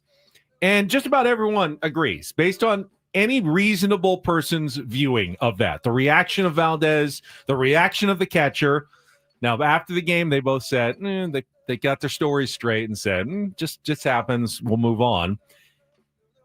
The agent for Framber Valdez is going even further, and I think this is a don't do this. I know you have to defend your guy. It's part of your job, but he says that it is basically on you. You are wrong if you think the idea that he's intentionally trying to injure one of his teammates is preposterous, the agent says. A complete lack of respect for who he is as a person, who he is as a player. Anything to the contrary is just completely misguided, and it's not right. I mean, are you trying to tell me that what I saw isn't what I saw? That's exactly what he's trying I hate to when do. people try to do that. Gaslighting. Yeah, you didn't. That's not what you saw. You're in the wrong business, buddy. You saw. I saw it. You're in the wrong business. Saw the reaction. Yeah, we all saw the reaction. Pitch. Yep. You're making me feel crazy when you're telling me that my natural instincts are completely wrong in this situation. Just own it. Yeah, don't say anything. Just own it. Like it's something for them to work out, between them and with the team and all that. But yeah, we all saw it. And every big leaguer was like, dude, 100%. So I heard the point was made that it's not just Salazar and Valdez who have a Pitchcom in your ear. Usually 2 or 3 players in the field also have a Pitchcom device. Center fielder maybe. First baseman. Yeah. Someone has that device. So they know what pitch was called and what pitch was thrown. Yeah. Is anyone going to talk? Will the story ever really come out? Somebody's going to crack. You want to keep that in-house, I would guess, if you're the Houston Astros, who are a really good baseball team. And, also really good at keeping stuff in-house. I mean, even they Salazar, were for a while. Salazar said, maybe I pushed the wrong button or something. He knows he called for a change, something off speed. But when he pushes the wrong button, he can still hear that it says change up. And then you're waiting on a slider or a change up, and he peppers you. If he pushed the wrong button, he hears fastball in his ear. Right. He should be expecting a fastball. Correct, man. And it was his look, and it was Valdez's turning away. And guys have said, I've done it. I've crossed my pitcher up before, and it's immediately like, my bad, my bad. So I have actually always wondered, do they put the Pitchcom like in the little inside flap of their hat? Yeah. How loud is it? It's loud. So it's been a problem. You have to be loud enough, like in a loud stadium like Petco Park, so you can hear it. So they turn it way up. If you're playing in Tampa Bay in front of 100 people, they have to keep it a lot right? quieter because, other players can hear it if you have it too loud. So the settings on the Pitchcom for the pitcher especially are very important depending on where you're playing. If it's indoor, outdoor, what the crowd size is, you want to dial that in because if it's too loud, the other team may hear what's coming. It freaked me out. A few months back, I was watching somebody warm up in the bullpen, and they were warming up hatless. And I'm like, are you psychotic? But Fritzy was putting his Pitchcom in his hat while he was getting loose and getting hot quick. And I went, oh, okay, that makes sense. I wonder if you really polled every pitcher and every catcher, if they like it or if they hate it, or if it's just one of those things. In our chat, they said that Valdez doesn't have a Pitchcom. So does Salazar signal it for the rest of the team, the other guys? He says he doesn't wear one? He puts a finger down for Valdez? That's weird, too. Because I know that Salazar said he talked about his Pitchcom Yeah, and hitting the wrong button. I don't know about that. I don't know. I really don't. Well, listen, all good things come to an end, as we know. And you can go ahead and say goodbye to 7 hours of commercial-free football, which, of course, was the tagline of Red Zone for Scott Hansen every Sunday. And listen, ESPN is bought into the NFL, and I mean, they're in cahoots now. And man, they had to send their guy out to the front lines yesterday to talk to another one of their guys, Pat McAfee. They had to send Scott Hansen out to the Pat McAfee show to deliver the message that literally nobody wanted to hear. I'll just tell you right now, when you see me come on the air here, we're going to hit the Octo Box. We've got 8 games in the early window, taking you around all the different cities. And then when we get into it, ladies and gentlemen, it's been more than 250 days since the first full NFL Sunday, but we are back. And 7 hours of red zone football starts now.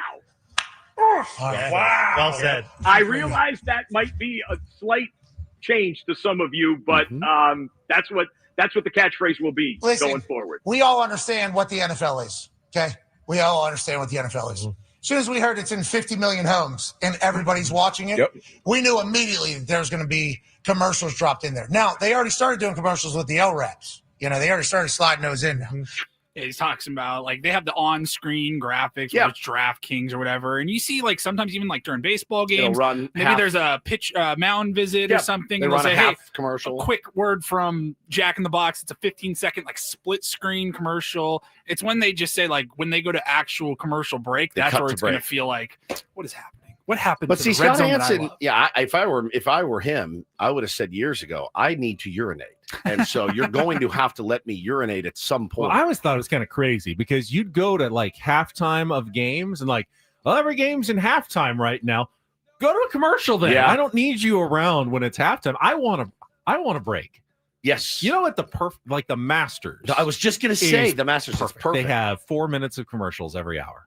Out of 60 minutes. Yep. And I go just enough to go to the bathroom, grab something from the get fridge, an egg salad sandwich, and then get right back to your couch. Yeah, I don't really mind. And if you pick them in the right spots, you're not even missing anything, really. It's not the worst thing. As somebody that provides free content, let me just say I love commercials, and I love all of our clients and sponsors. So there you go. I was gonna say, I don't mind commercials. It's like the long commercial breaks, like makes you feel like you're watching regular cable television again. If you have like, 8 minutes of red zone, and then we're going to go 5 minutes of commercials, and we'll be back. That ruins the product. I don't mind watching Hulu or something, and I'll pay the bare minimum, not the premium, the ad supported version. And I can't relate. It's like 60 seconds. I can't do it. You can't do. I cannot. I don't mind those 60 seconds. If they offer me a discounted and I have to watch 90 seconds commercials, I think I'm watching a movie, and in the middle of it, it's like, hey, is your heart? It's usually pre-roll. It's not all. It's rarely in the movie. Especially movies. And it's a good little break. It just gives you a second. I don't need it. It's like just long enough to like go grab some water, come back. It's like Peacock, I think, is the one where they have the number of ads in the corner. It's Paramount like does that too. One of 8, Ooh, and I go, 4, and I don't even want to watch this. 30 seconds. This one's a minute. Okay, I'll be back in 2 minutes. I'm gonna drive to the store and I'll be back and maybe watch my. I really don't. My I don't pro like days. All right, but I grew up with commercials. I grew up with so many commercials. I love commercials. I'm used to them. I love them, especially on the radio. I'd rather watch commercials than pay $129 a year for Red Zone. We're talking about watching commercials, listening to commercials. Listening to commercials totally is different. amazing. It's the Amazing. best. You never know what you're going to hear. All right, finally, a little do this. DD mega do-do. Probably more for me than anybody else, but I think big do this announced yesterday by UC San Diego. Already, talked about program after they made the NCAA tournament in their first year of Division I competition last year. They've already parlayed that into an upgrade of their conference. As yesterday it was announced that UC San Diego will be joining USD in the West Coast Conference. So they'll kind of be replacing Gonzaga when Gonzaga leaves to join the Pac-12. Pretty good fit for the Tritons because it's not a football playing conference. They don't have a football program. So this will be, men's and women's basketball, soccer. You've got some more notable schools than just Cal State San Bernardino and Cal State Bakersfield. You'll be playing against Pepperdine, Santa Clara, Portland, some of the other WCC schools that are left, but still probably will be pretty good. They're the only public school in that conference, and a much bigger school. So if they keep doing well with recruiting and getting some good classes in, I'd imagine you'll see a continued upward trajectory for our now third and most fast-growing Division I college sports program in town, UC San Diego. Shout out to the Tritons. Good people. Good people. Good people. That is Don't and Do This for a Thursday.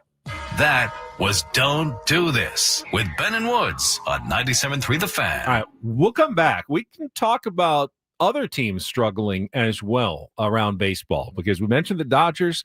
There are a few others as well. The playoff chase continues. I'll let you know where the Padres stand after yesterday's results. All coming up next year on San Diego's #1 sports station, 97.3 The Fan. Well, first, let me tell you about QC Kinetics. Pretty cool, man. 2 days ago, went into QC Kinetics, got my wrist looked at because I had jammed it. And I was like, it's a little bit weak. I want to make sure I continue to be able to lift weights and throw and hit and do all the things I love to do. And they said, is anything else bothering you? I said, my elbow's always tight from throwing the football, throwing the baseball with my kids.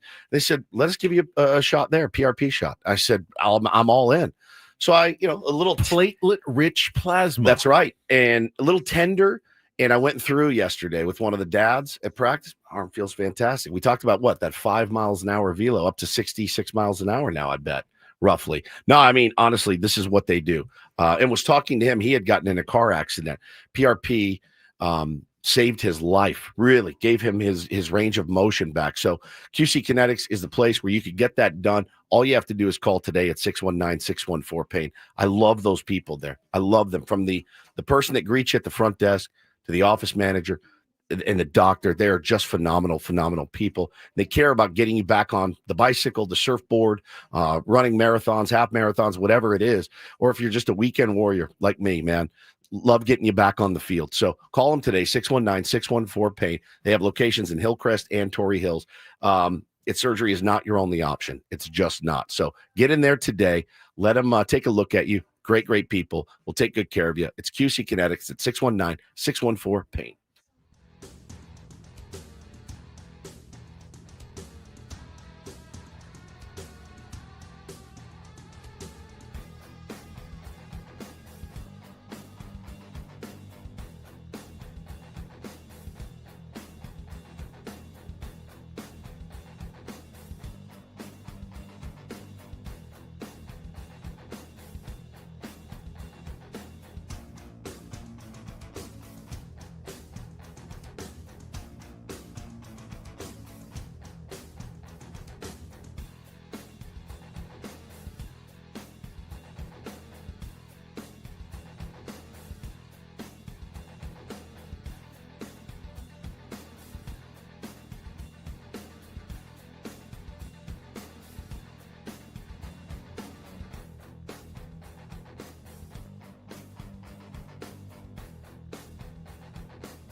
Hey players, things are about to get real here in San Diego.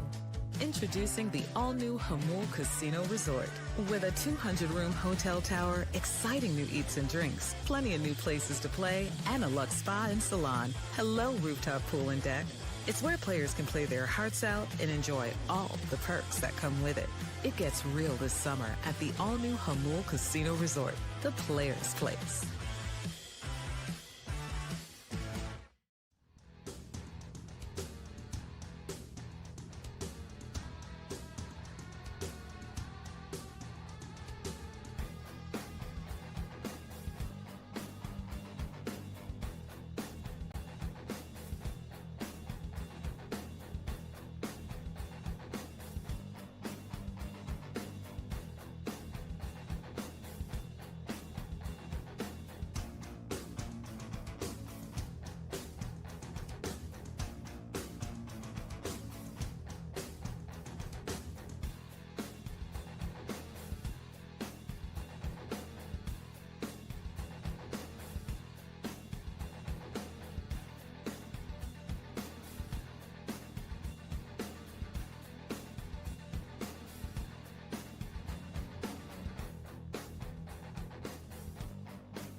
Don't forget, we got our first NFL threesome coming up at 9:20 this morning. We'll take a look at tonight's game, game of the week, and our best bet against the spread. No one gives you better picks than us.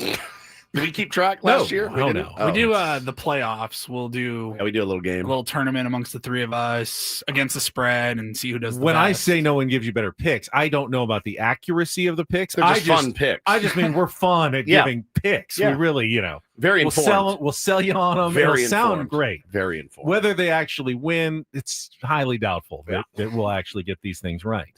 That is a perfect segue, actually, to our Throwback Thursday clip today. I got one. Okay. And so the way it works is I have everything saved into a folder, subfolders by year, and I kind of go, it's all dated, so I can look. I'm like, okay, what was around this week? And in 2019, I saw a long time ago. 6 years ago tomorrow, September 5th, 2019. All it says is Ben does a Woodsy impression. Oh, yeah. A Woods accent. I remember I did my this. Australian accent yesterday, my Woods accent. I do remember. So I had to actually listen to this, and the content actually very relevant to what we're talking about right now. I was literally driving in, listening to you. This is when Ben started the show at 5:30. Yeah, we did. We at 5. started the show at 5. I miss those days.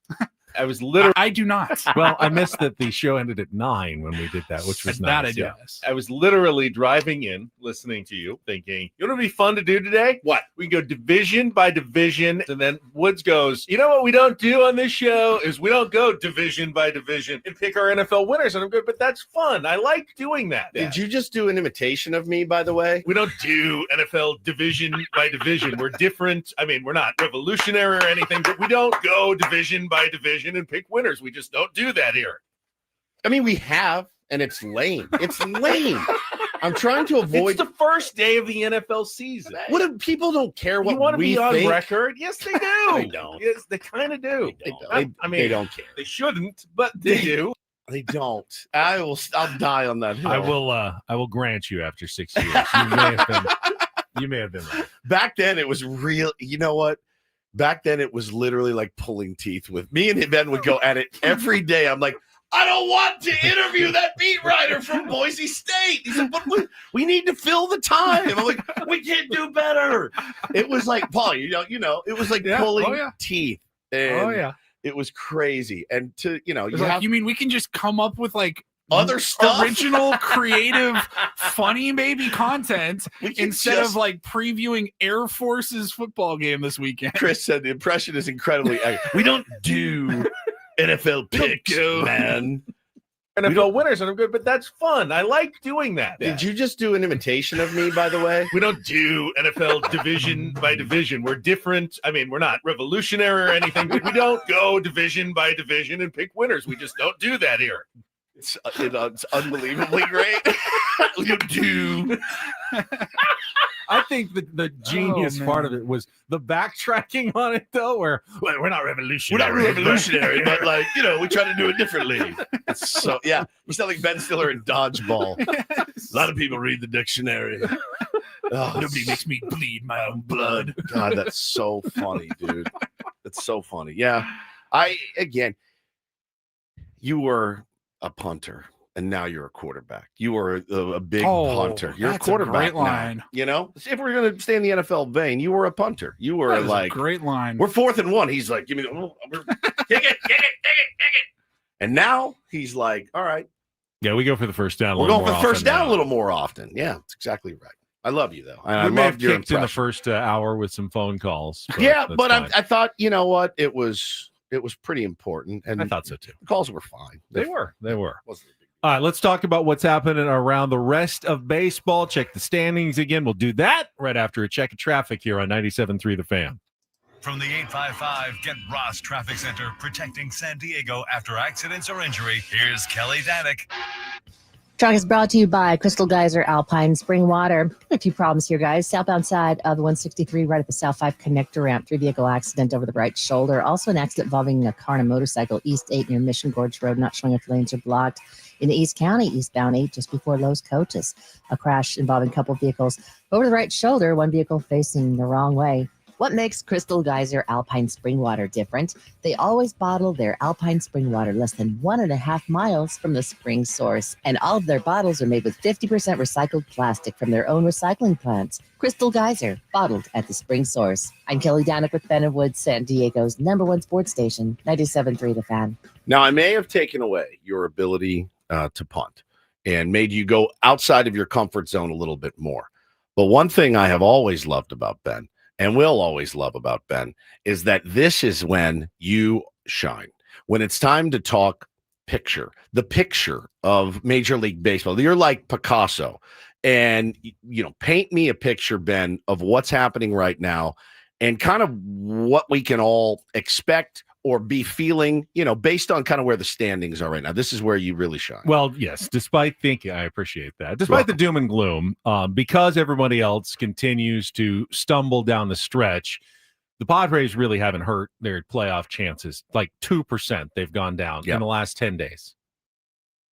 2-8, and they've gone down 2% from 99 to 97, essentially. It's almost a gift that the Padres have been given. They're not even, of course, out of the division race because the Dodgers continue to struggle as well. Got shut out by the Pirates 3-0. Now, you're probably thinking, well, was that Skeens? No, he's pitching today. Oh, Keller, maybe Oviedo, one of their good pitchers. No, can I tell you the 5 pitchers who shut out the Dodgers yesterday? Please. Let's see if you can guess any of their first names. Ashcraft. Graham. Braxton. Burrows. But you did 2 in a row, though. I know. They have 5 pitchers. I haven't heard Graham Ashcraft was right. Mike, yes? No, it was Braxton. Oh, Braxton Ashcraft. Braxton Ashcraft. Mike Burrows, Evan Sisk, Ian Matson, and Dennis Santana shut out the Dodgers on 5 hits yesterday. Dennis Santana's nasty. Yeah, he's filthy. All right, he was the closer. He came in the last inning. They had bases loaded, nobody out, didn't score. They had bases loaded, 1 out, didn't score. They're scuffling as well. They've given us a gift. That's the way you put it. They absolutely have given the San Diego Padres we complain, Padres making other pitchers that we've never heard of, the Get Right gang, look like stars. Well, it wasn't the stars who shut down the Dodgers yesterday. It was a collection of nobodies that shut down the Dodgers yesterday. 5-hit shutout. Dodgers have lost 4 of their last 5. Dodgers trying to chase down the Phillies for that second seed right now, but the Phillies lose again. They lost to the Brewers 6-3. All of the runs, all but one of them, coming before an out was even recorded. Wow! In the first inning by Aaron Nola, who is still trying to get his feet under him, kind of like a Yu Darvish, coming back. From a long injury. At least. He's like Darvish. He missed most of the season, coming back now and having kind of a good start, a bad start, an okay start, a bad start. This was a bad one yesterday. Isaac Collins hit a 3-run homer in the first inning. So the Phillies remain 2 games ahead of the Dodgers, 4.5 ahead of the Padres, which means the Padres are still closer to the bye than they are to not being in the playoffs. The Giants are 5 games behind the Padres, the first team out. The Phillies are 4.5 games ahead of the Padres, the team that currently holds the second seed and the bye in the National League playoffs. So that's ultimately the goal of any team, is try to get that bye in the first round. Yep. Phillies hold it right now, but they lost again yesterday. The Mets had been playing better, but they lost yesterday as the Tigers avoided a 3-game sweep. Got a 3-run home run by Kerry Carpenter in a 6-2 win over the Mets. So the Mets, the Tigers had been scuffling tremendously too. So, Paulie, you said earlier, you made reference of those teams at least going 5-5. So, like some of the other leaders, but in the top 6 teams in the National League right now, in their last 10. 5-5 for the Brewers, 5-5 for the Phillies, 5-5 for the Dodgers, 5-5 for the Cubs, 6-4 for the Mets, and the worst of the bunch, the 2-8 San Diego Padres. And again, they haven't lost a tremendous amount of ground here. They have been having their sickness at the same time as others are having their sickness has given them a chance. It's given them a little bit of breathing room. Not breathing room, but like less. You're not breathing into the paper bag like you should be if these really great teams were handling their business, ours included. So what is interesting is... No, but if those teams ahead of us were all 9-1 or whatever, that still wouldn't make the Padres any less likely of making the playoffs. The teams ahead, yes. The teams ahead, but but the division would be so far would be out of reach. And right now, the division is the best chance for the Padres to host a wild card series, because the Cubs, even though they lost yesterday to the Braves 5-1, they're 4 games ahead of the Padres now. So you've got quite a ways to catch up. If you want to get that one wild card seed, that's actually further away than catching the Dodgers and getting the 3 seed. Right. And making at least the wild card series at home. Otherwise, you probably are looking at a road series in the first round. Isn't it weird what this incredible sport can do to you? 2 weeks ago, we're like, the division is ours. We are taking the division. Then you're like, crap, dude. Well, that's fine. Just make sure you get a home playoff. Now we're like, at least we're getting just in, make sure hopefully. you make the playoffs. I mean, it changes. It can drop on a dime, change on a dime every single day. It started to get fairly likely, though, that the Padres, and things can change, but will probably play either the Cubs or the Dodgers in the wild card series. Man, is the way things are trending at the moment, whether they're the 5 or the 6 seed. The Giants are hot. They've won 10 of 11. Whoa. And they've actually passed the Reds yesterday. So the Reds now are behind the Giants, as well as they lost to the Blue Jays 13-9 based on 5 Blue Jays home runs. So, of course, the Reds are scuffling almost as badly as the Padres as they come to Petco Park to start next week. Yeah. All right, we'll come back. We got guests in the second half of the program, including Eno Saris, Sam Levitt. We'll play a little Real or Fake as well. Rhino Report and an NFL threesome all on the way on San Diego's #1 sports station, 97.3 The Fan.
All right, we're halfway home on a Thursday. Ben and Woods, 97.3 The Fan. This is not turd polishing by any stretch, but I want you all listening right now to remember something.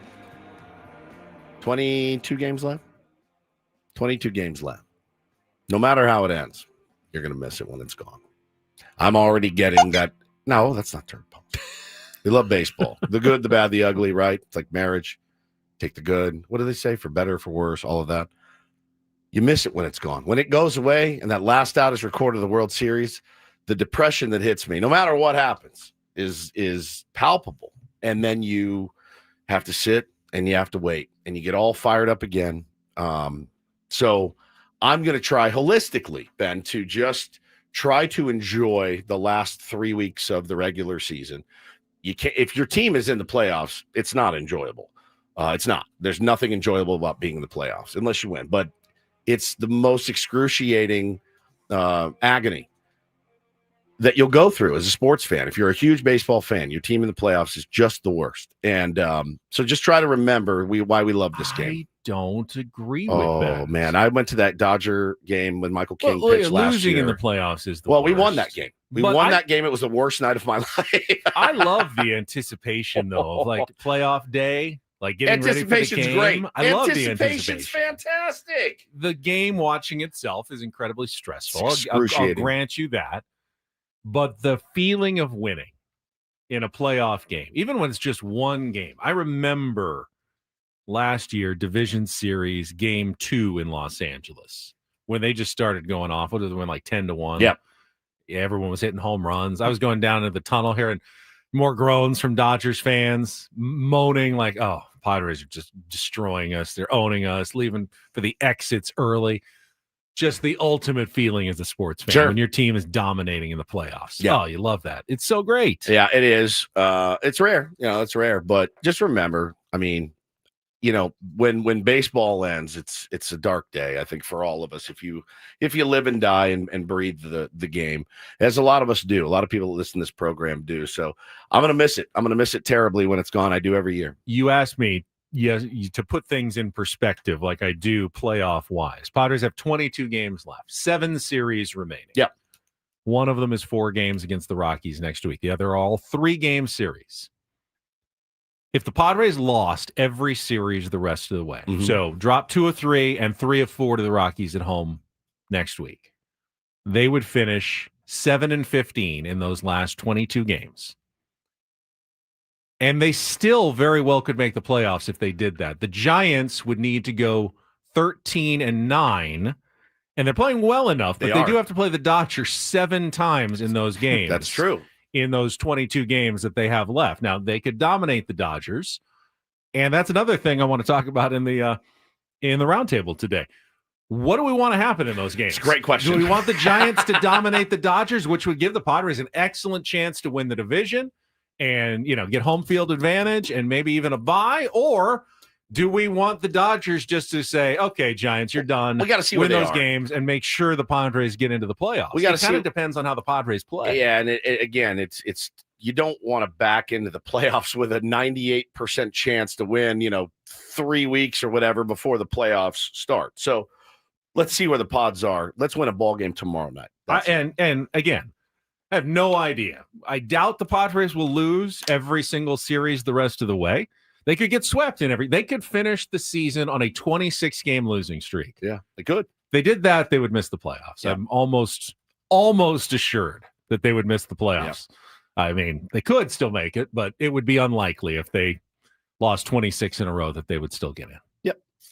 Yeah. So, it's in your hands. Just go out and win games against the Colorado Rockies. Junior in the chat says, let's sweep the dang Rockies. Let's Sweep? No, let's win a game. I want to win a game. Let's win one game against the Colorado Rockies. I'm going to celebrate like it's Playoffs? 1999 if they do tomorrow night. I'm telling you. Well, I'll be at the Savannah Bananas game. Well, that's tomorrow. It is. That's exciting. Same time as the Padres game? I think it's at 7. So you'll have a couple of 7:30. You'll be able to watch a little of the Padres game. 5:00 start tomorrow, I believe. 5:10. I'm going to embrace it. I'm just worried that my kids are going to get bored. I've told this story. I'm just worried that they're going to be disinterested, and then my wife's going to get mad, and then I'm going to get mad. And then, but I'm going to lean into it. I hope it's awesome. I hear it's awesome. I have friends that have gone and seen them. They said it's incredible. The Bananas have lost 4 of their last 5 series, and they're struggling right now. Their fan base is in an uproar at the moment. Do they do like stats and standings like the Globetrotters do? No idea. How many teams do they are win there? every I have no game idea. like the Globetrotters do? Or I mean, it's baseball. I thought they played the same team every time. Yeah, I thought they did too. They have an opponent that travels with them. But they win every game like the Globe? It's baseball. You can't in basketball. It's pretty easy to rig. It's pretty easy to rig the game. The way the Globetrotters do. In baseball, you are going to lose even some of those games that you're like destined to win. Especially if you're doing backflips when you're trying to catch fly balls. I mean, you're going to boot one of those, or you're still crumble. They play and they keep score. Yeah, they do. Yeah, it's not totally not baseball. I mean, they have their own set of rules and everything, and they have their routines but it still is a baseball game. I'm excited. From what I understand. I'm excited to see it. It looks like a spectacle. I'm excited to see the spectacle. And I recall every stadium they're playing right now is completely sold out. And it's like a World Series. We had one of their guys on 3 years ago, and they were playing at JUCOs and stuff. And you couldn't get tickets then, but it was like 700 tickets. And now I'll tell you this, whoever runs the Savannah Bananas ticket displacement team or the disbursement team should be in charge of some governmental agency because it is the most convoluted, impossible bureaucratic red tape to get through to transfer a ticket. I mean, it's like you have to like crack the code, and it's got the CAPTCHA on there. I've missed every one of them. I hate the CAPTCHA. I've had to reset my password. How many bicycles are in these I was photos? trying to identify buses the other day. I lost twice before I got through. It's very, very, very difficult. It's funny. It's not just buying tickets too. They sent out, I don't think we talked about this. They sent out media requests. Yeah. Probably a couple of weeks ago, and I was not buying tickets. I wasn't even looking for tickets, but there was the thought of like, all right, maybe apply for a media credential just to get in and see what it looks like. Because it looks incredible. They said no. That's a no. No, it's not that they didn't say no. It's that I opened the link to apply for the media credential. The application process was worse when I applied for college. Like it was insane. It was, yeah. I got it too as sports director at Channel 10. And they said, we can accommodate very little media. If you'd like to come, fill out this essay as to how your coverage is going to be crazy and fun and unique. And we will pick a winner, to basically be the person who covers the Savannah Bananas. When I think of crazy and fun, I think of Ben Higgins at Channel 10. So I sent in an application, not for myself, but for my colleague, Ava, who wanted to go. And she said, You did her homework? Well, she said, I've got an idea. Well, I have to do the application because I'm the sports director. But she said, she said, I used to be on the dance team, in school. I would love to go and learn like one of the routines from their dance coordinator and talk about how they put together the routines. And I thought, brilliant idea. You go down there, talk about how they do their dances, how they practice them, how they choreograph them. And then you can learn some of the moves and do that on camera. So I haven't gotten word yet whether she's been approved or not. I mean, the game's tomorrow. So I'm going to say that it's probably, I guess not. I don't know. It's a tough process, as you said. Yeah. So. It's very, very difficult, but I hope they have a good time. All their friends at school running around in Savannah Banana shirt, but it harkens back to, when you were a kid and what you're into. And I brought this stuff in. I've had it with me all week. My dad sent me this file, and I haven't shown you guys my file yet. So when we were kids, you didn't collect autographs. So you probably didn't write to players and things I did not. So I used to do this all the time. And there's a David Robinson. It's the Admiral. Wow. Look at the signature. You can barely see it at the bottom. Oh, yeah, just faint, but it's definitely there. Mailed away for that. My dad sat next to one Tony Gwynn on a plane. Now, that's made out to my brother Brent. He got him one and me one. I don't know where mine is. Tony Gwynn. I probably sold mine. Tony Gwynn autographs are surprisingly not valuable because he was so free. He signed everything. My dad sat next to him on the plane. And what I wouldn't give to have heard that conversation. My dad sits down and he's like, so what are you swinging? And remember when he met Jerks and Profar?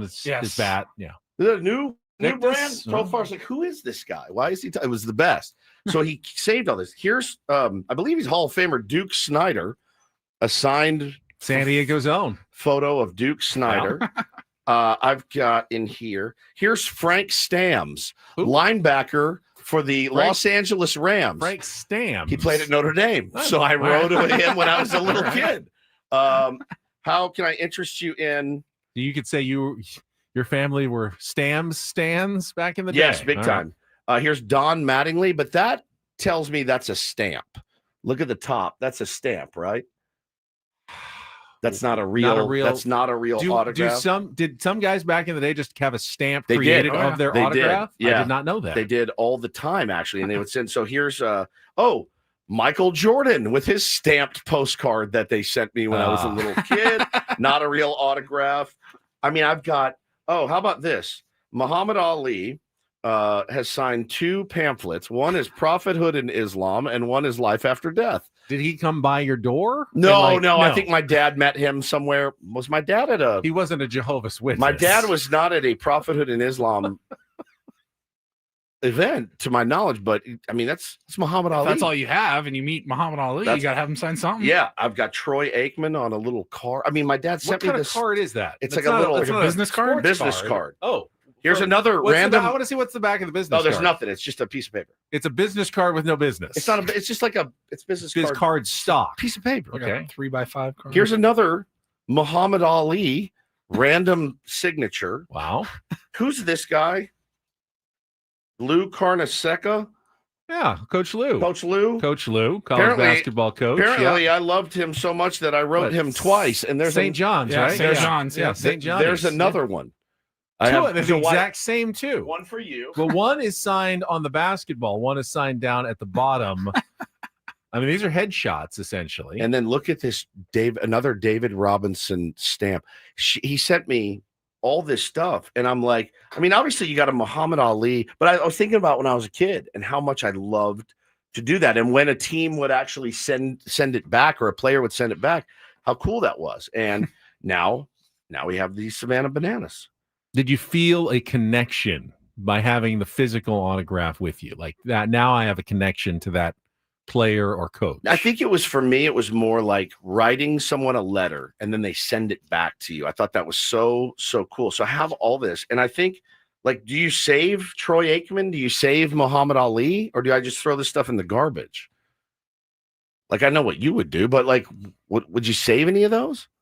You say met Muhammad Ali? It's like I didn't. My dad did. Yeah. So those are actually signed by Muhammad him Ali. in person. I think you got to keep those. There's 3 of them. You want one? I'll give you one. Then one. Yeah. I mean, I got Muhammad Ali autographs for days, but it was so nuts. The stamped ones. I mean, if you have sentimental value to it, no, I don't. Fine. But if not, those are probably, you could get rid of those. And the funny thing is now is players, I feel, are more accessible now than they were back in the day. I remember vividly being a kid, going down early for batting practice. And they like, sorry, bro, can't sign before a game. I see dudes signing right up to almost game time now. It's weird. It's probably a little bit of both, where like now they have so many deals where it's like, hey, I can't sign that brand of card or something. But at baseballs, I'm talking about at a baseball game. You also, when you were like, I feel like back in the day, you could like walk right up to the, like, have great access as guys were walking out of the stadium. I feel like the players were worse then. I do. Can you imagine? I want to ask Tony Jr. about this, if he remembers. But if you're Tony Gwynn and you just get back from like a 9-game East Coast road trip, and you walk in and Alicia's there and Tony Jr. is just a baby, and you get back and your mail stack is like, it was 700 pieces of mail, all asking for autograph pictures to be signed and sent back, and you look at that and go, oh, it's the last thing I want to do right now. I got another game at home tomorrow. And then he sits down at his desk or whatever and just starts, because I don't think that they had letter people back there, people who were opening them for him. I mean, I'm sure Alicia helped out, but I want to ask Tony Jr. about that, because I'm sure he had stacks and stacks constantly at the house in Poway of people, and he signed them. He sent them. He did it all the time. Yeah. It felt like it was part of his responsibility of being Tony Gwynn. Yeah, no question. And it's just wild to go back through those and think when I was a little kid, how much I loved it. But like now I feel like a kid can go down to the ballpark. I saw kids the other day. They're running up. Oh, I got this guy and this guy, dad, and this guy. I think players are more. Cole makes a good point. He says nowadays they will get railed on social media if they don't sign. You can sign. Everybody's got a camera. You can sign 999 autographs, and if the 1,000th kid, the last kid, doesn't get one and posts a social media page, look at him walking away. Didn't sign my kid's autograph. You get panned, and you don't see the 999 he just signed. And the guy yelling from the bus, screaming like, "We gotta go! We got to go. We're taking off without you." You just see the crying kid who didn't get his autograph signed by Matt Stafford as he's walking away. It's easy to think about, like the old days and how players might have been. Like, it's easy to forget that social media wasn't around. The coverage was totally different. Everybody didn't have a computer in their pocket that they could just film every moment. Michael Jordan may not have been Michael Jordan. He would not have made social media and phones. He would not have made what they were. How many ugly moments would there have been? Thousands. Like, oh my God, it's 3 a.m. He's at a casino. He's blasting whiskey and playing poker, whatever. Yeah, those were the good old days. I'll give you that, KG. Walking by a group of kids, Michael, just walking through with his entourage. Yeah, man, it was just nuts. I have this thing, and I was thinking about my kids and what they're into now, and now we have the Savannah Bananas. We're going to check it out. I'll have a full report for you on Monday. Gadino Saris coming up at the bottom of the hour. Before that, though, on a Throwback Thursday, play a little real or fake for a chance to win some Head in the Heart tickets at Gallagher Square on September 29th. I think this is a pretty easy one today. If you want to be our contestant, call in now. 833-288-0973. 833-288-0973. Our game coming up next. Then Eno with Ben and Woods on San Diego's #1 sports station, 97.3 The Fan. First, my chance to tell you about sdfatloss.com. Very passionate about the program because I went through the program myself 2 years ago, and I lost weight. I lost 40 pounds in 60 days. You can as well. They will teach you how to do it without any shakes or bars, just real food from the grocery store. You follow the program, you can lose up to a pound of fat per day and 10 to 20% of your body weight in just 60 days. That's great, but the real secret is you can keep the weight off like I did. I've kept it off for 2 years because you are eating real foods. When you are done with the weight loss, you're not switching back to, hey, now how do I eat? Usually the weight just comes right back on. If you're doing the injections, you stop taking the injections. The weight just comes back on. Not with sdfatloss.com. It's sustainable. They will help you. They will coach you all the way through the process. Just find out how by getting a free consultation. Go online to sdfatloss.com. So many tier 1s have lost thousands of pounds here in San Diego. I was one. You can be the next success story and get $200 off just by mentioning my name, Ben, from 97.3 The Fan right now when you go to sdfatloss.com. That's sdfatloss.com. Results may vary.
Hey players, things are about to get real here in San Diego. Introducing the all-new Hamul Casino Resort. With a 200-room hotel tower, exciting new eats and drinks, plenty of new places to play, and a luxe spa and salon. Hello, rooftop pool and deck. It's where players can play their hearts out and enjoy all the perks that come with it. It gets real this summer at the all-new Hamul Casino Resort, the players' place.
Today is National Be Late for Something Day. Not possible.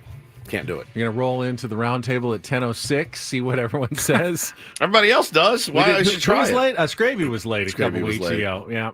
Got caught in that traffic. And then Sanitas. It's nasty. Were you late this morning? What time did you get in? Me? Yeah. 4:30. I was up at 1:30. Oh. Every roundtable day, I get up at 1:30 a.m. I don't know why. It's just what my body clock does. Anxiety's super cool. You guys should try it. If you don't have it, grab some. It's amazing. Every Thursday, 1:30 on the dot. 1:35, actually. Man. What are you exactly anxious about? All of it. I get anxious too. You both get anxious.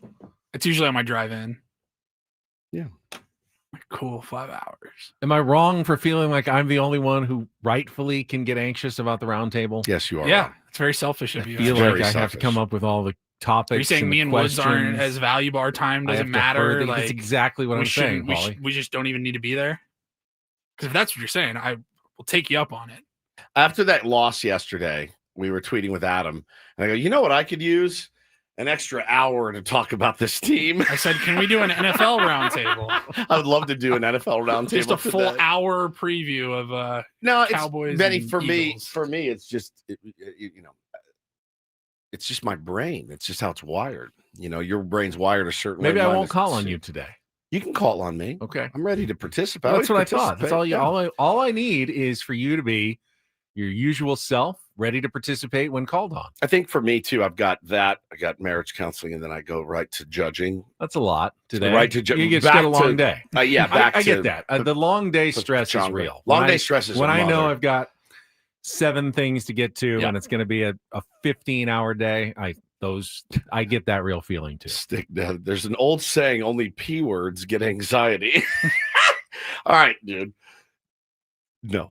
It is a great philosophy. I would give it away if I could. I mean, you're going to have to go through it. Why double your pain by worrying about it as well? Act as if I have a choice. Yeah, this There's isn't no choice. voluntary. This isn't go outside and get some sun and you'll be fine. That's the big misnomer, right? That's why I started a men's mental health group, because that's the attitude. Yeah, just because something doesn't give you anxiety but gives another person anxiety, Correct. that doesn't diminish it And at all. there's stuff that my wife gets anxiety about. I'm like, what? That's what you're worried about? But I have stuff that she's like, what? That's what you're worried about? Yeah, right. It's the nature of the beast, you know? And I get anxious about stuff too, but I also recognize it's better to not if I can help it. Well, obviously, I wouldn't.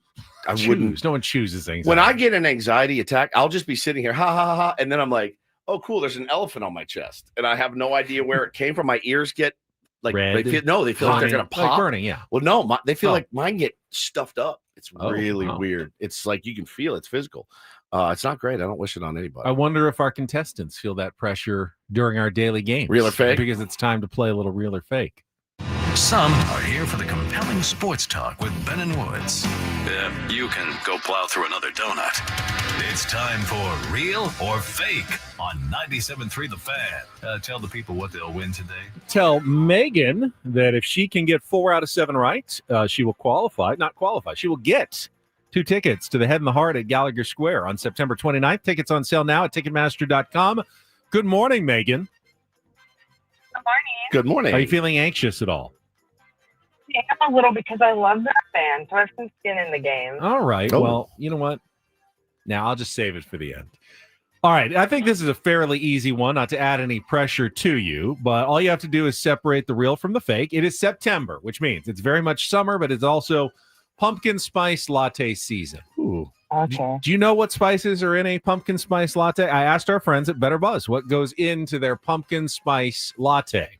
So today I will give you a spice. You tell me if it is a real part of their pumpkin spice latte or a fake that I have thrown in to fool you. You enjoy pumpkin spice, Megan? Not everyone does. Maybe like one a year. One a year. Okay. All right, here we go. Get in the season, in That's the fair. spirit. I Real. like pumpkin pie, and I do too. so. Love pumpkin Yeah. pie. All right, here we go. Real or fake? Cardamom. Real or fake pumpkin spice? Cardamom. Real. No, doesn't go in there. Is that even a real it's spice? Warm. Oh, yeah, it's a real spice. More of a Middle Eastern spice. That's real. Okay. All right. All right, that's all right. Round 2. Clove. Clove.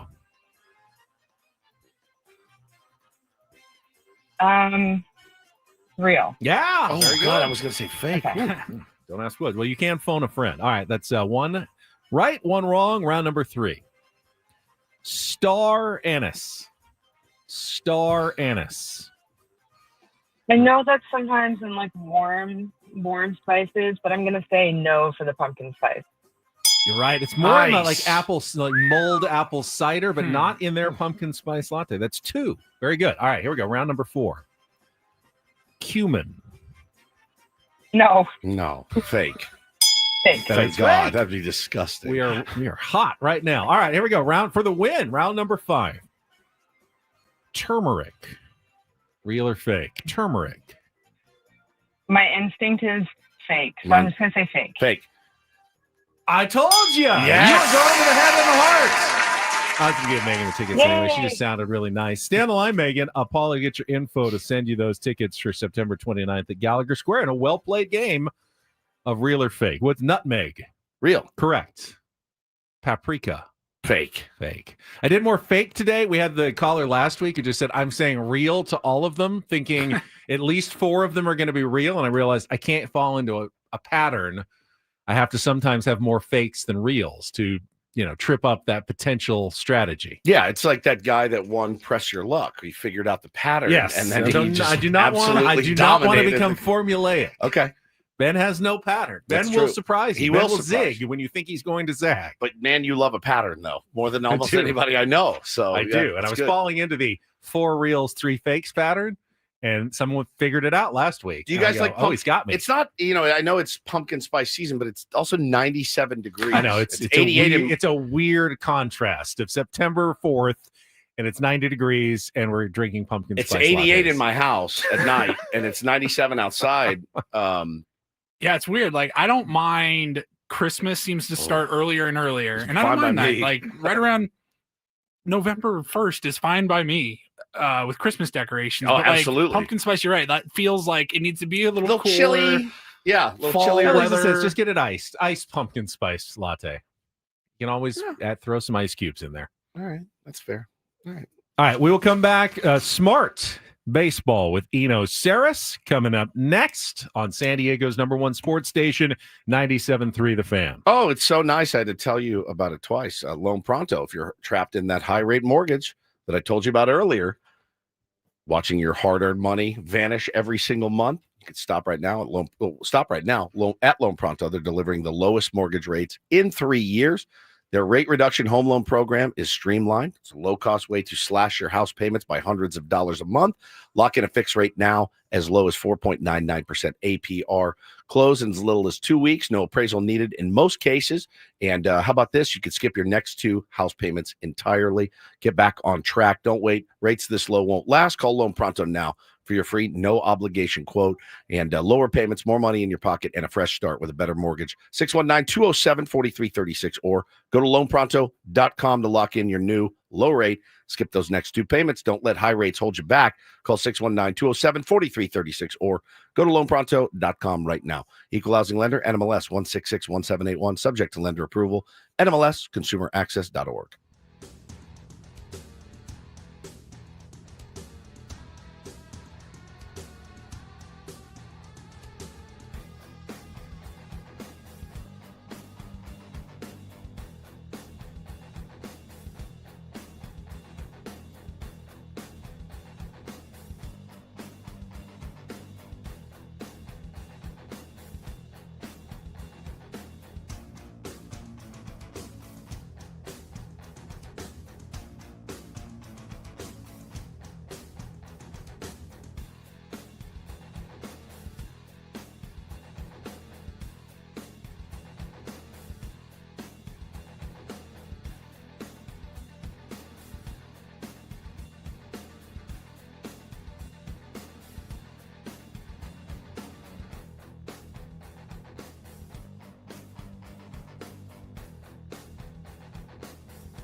Hey players, things are about to get real here in San Diego.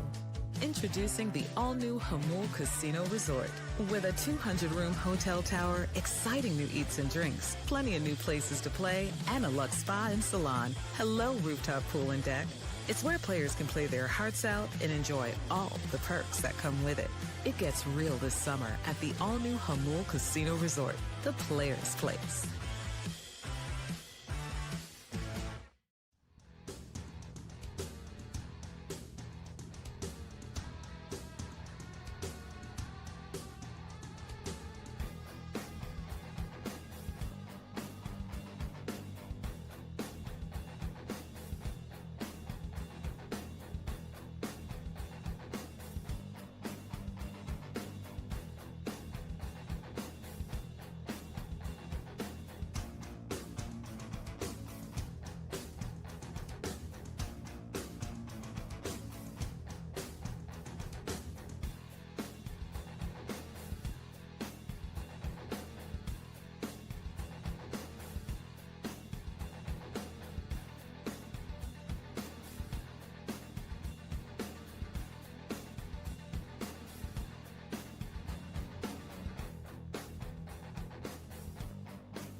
Paulie's giving Eno a call right now. I'd imagine that he was fairly at least interested in Mason Miller's immaculate inning.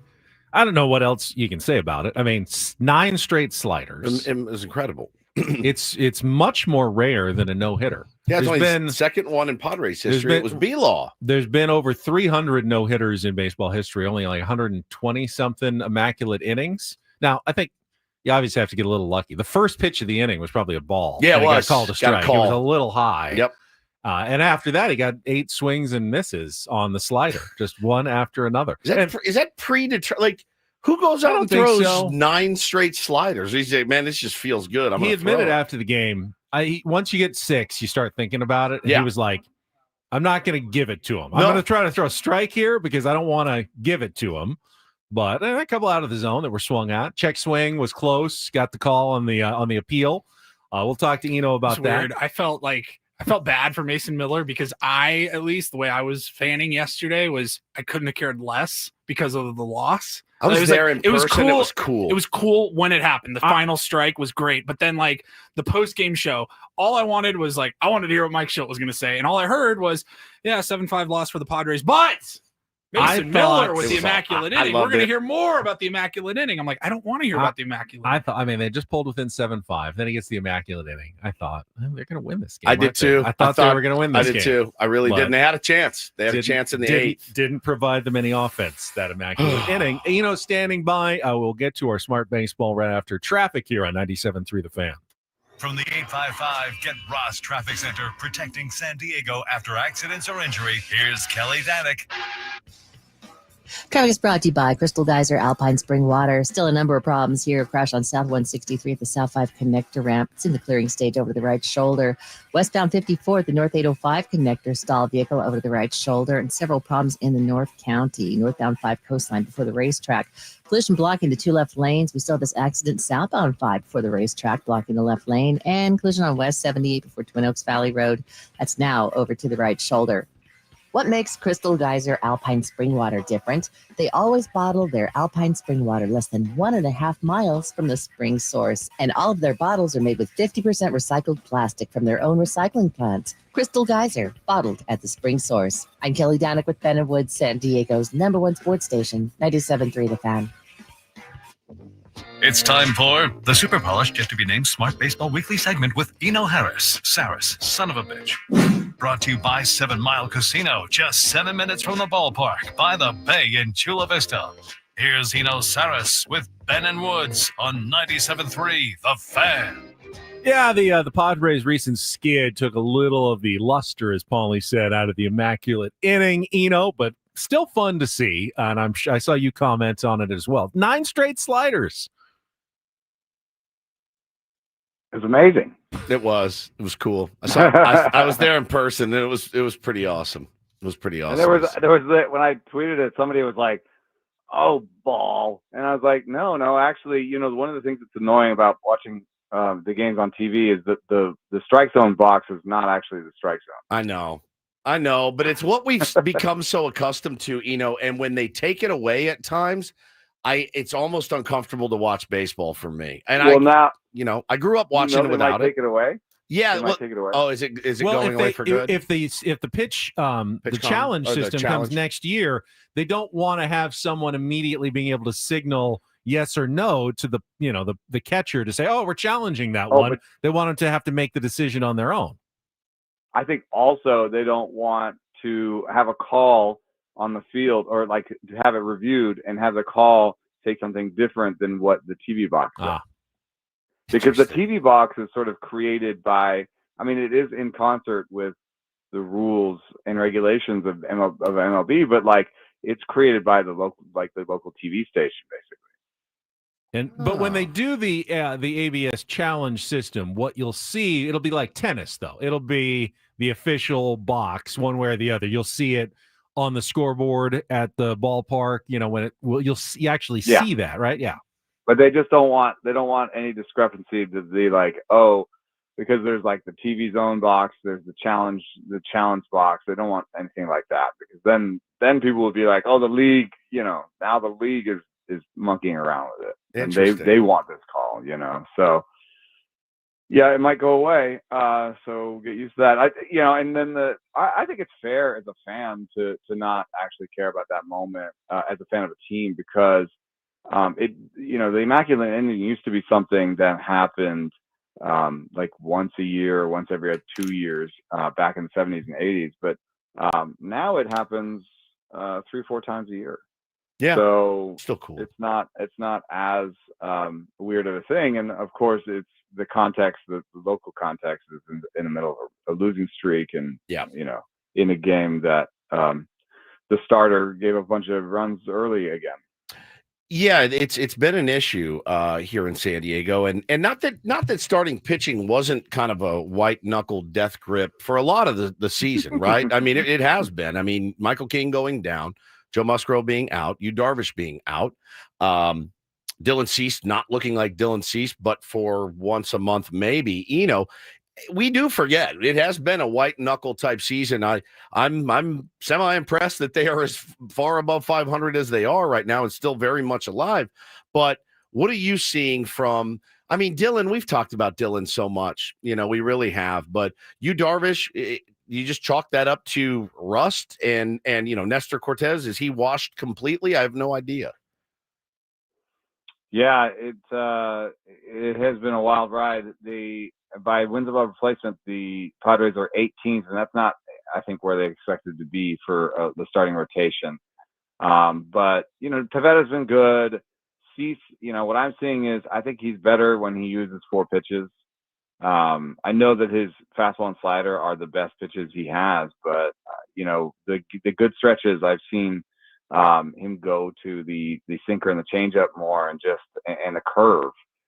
Specifically because people will start keyholing that fastball or that slider, and it becomes a little more hittable. That's where the home runs come from, I think. And he has like a trouble in 5th and 6th inning. That really speaks to me of a small arsenal. So, King had health issues in the past, so this wasn't something that was completely unexpected, this year. He also had like a really big innings increase last year, moving to the rotation. So some of this stuff you could have maybe, like, I think the Yu Darvish extension, as much as I love him as a pitcher, like, I don't know if that was a great extension. Yeah. To give him. It's a lot of money for, guys already 39. And what I'm seeing from him coming back is just, the days he has good stuff, and good, like, it's actually been mostly command. Like, I think the stuff is good enough, given that he has so many pitches. When I look at like what happens game to game, it's the games he has good command, he wins. The games he doesn't have good command, he loses. So, and then command is something that, coming off of injury and also early in the season, like spring training, you don't have your best command. So you're hoping that he can knock off the rust on this one. But every single starter that they have has question marks right now. Yeah, I made the point about it's kind of spring training for Nestor Cortez and Yu Darvish. The question is, how long does it take them to get that command? And really, Dylan Cease's command as well. Stuff is good, but the command has been off all season. I want to ask you about the loss of Jason Adam. I can look at this two ways. I can look and say, luckily, the Padres have such bullpen depth, and you've got so many off days in the playoffs that you might not miss him as much as you think. And I can also see, hey, if you're only getting 4 out of your starter, not having Jason Adam could be the absolute difference between winning a series and losing a series in the postseason. It's true. I do think that they have enough arms that, some of, one of these guys is going to go, one of the starters is going to go become a bridge guy. And so I think that, I lean a little bit more towards, when I was like looking at the different teams, their bullpens, I had to leave, I don't think it was Adam, but I had to leave Peralta and Morgan off. And Peralta and Morgan are pretty good. So for them to step up a seat, like it gets a lot worse than that. But one thing that strikes me that's interesting about Adam, is that, he was the funkiest of the group. Miller, Morejon, Suarez, Estrada, Morgan, most of these guys come with heat and four-seamers. And, Adam was the one guy who lived side to side and had really bendy stuff. So there could be a matchup issue that's been created where I don't know who steps into that like real bendy stuff bin. Is it Wandy with that changeup?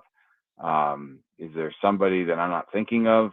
Alec Jacob has gotten a lot, but Alec Jacob, he throws 80, him. he throws 83, Right. It's not Adam who throws 93, 94 with the bendy stuff. Right. So, that's a bit of a thing. And it'll be something we point back to if there's a big at bat where we're like, oh, we really could have used him there. But in terms of, and honestly, I think he was a little bit overused. I think that's he was used so hard in the first half that the fatigue leads to injury.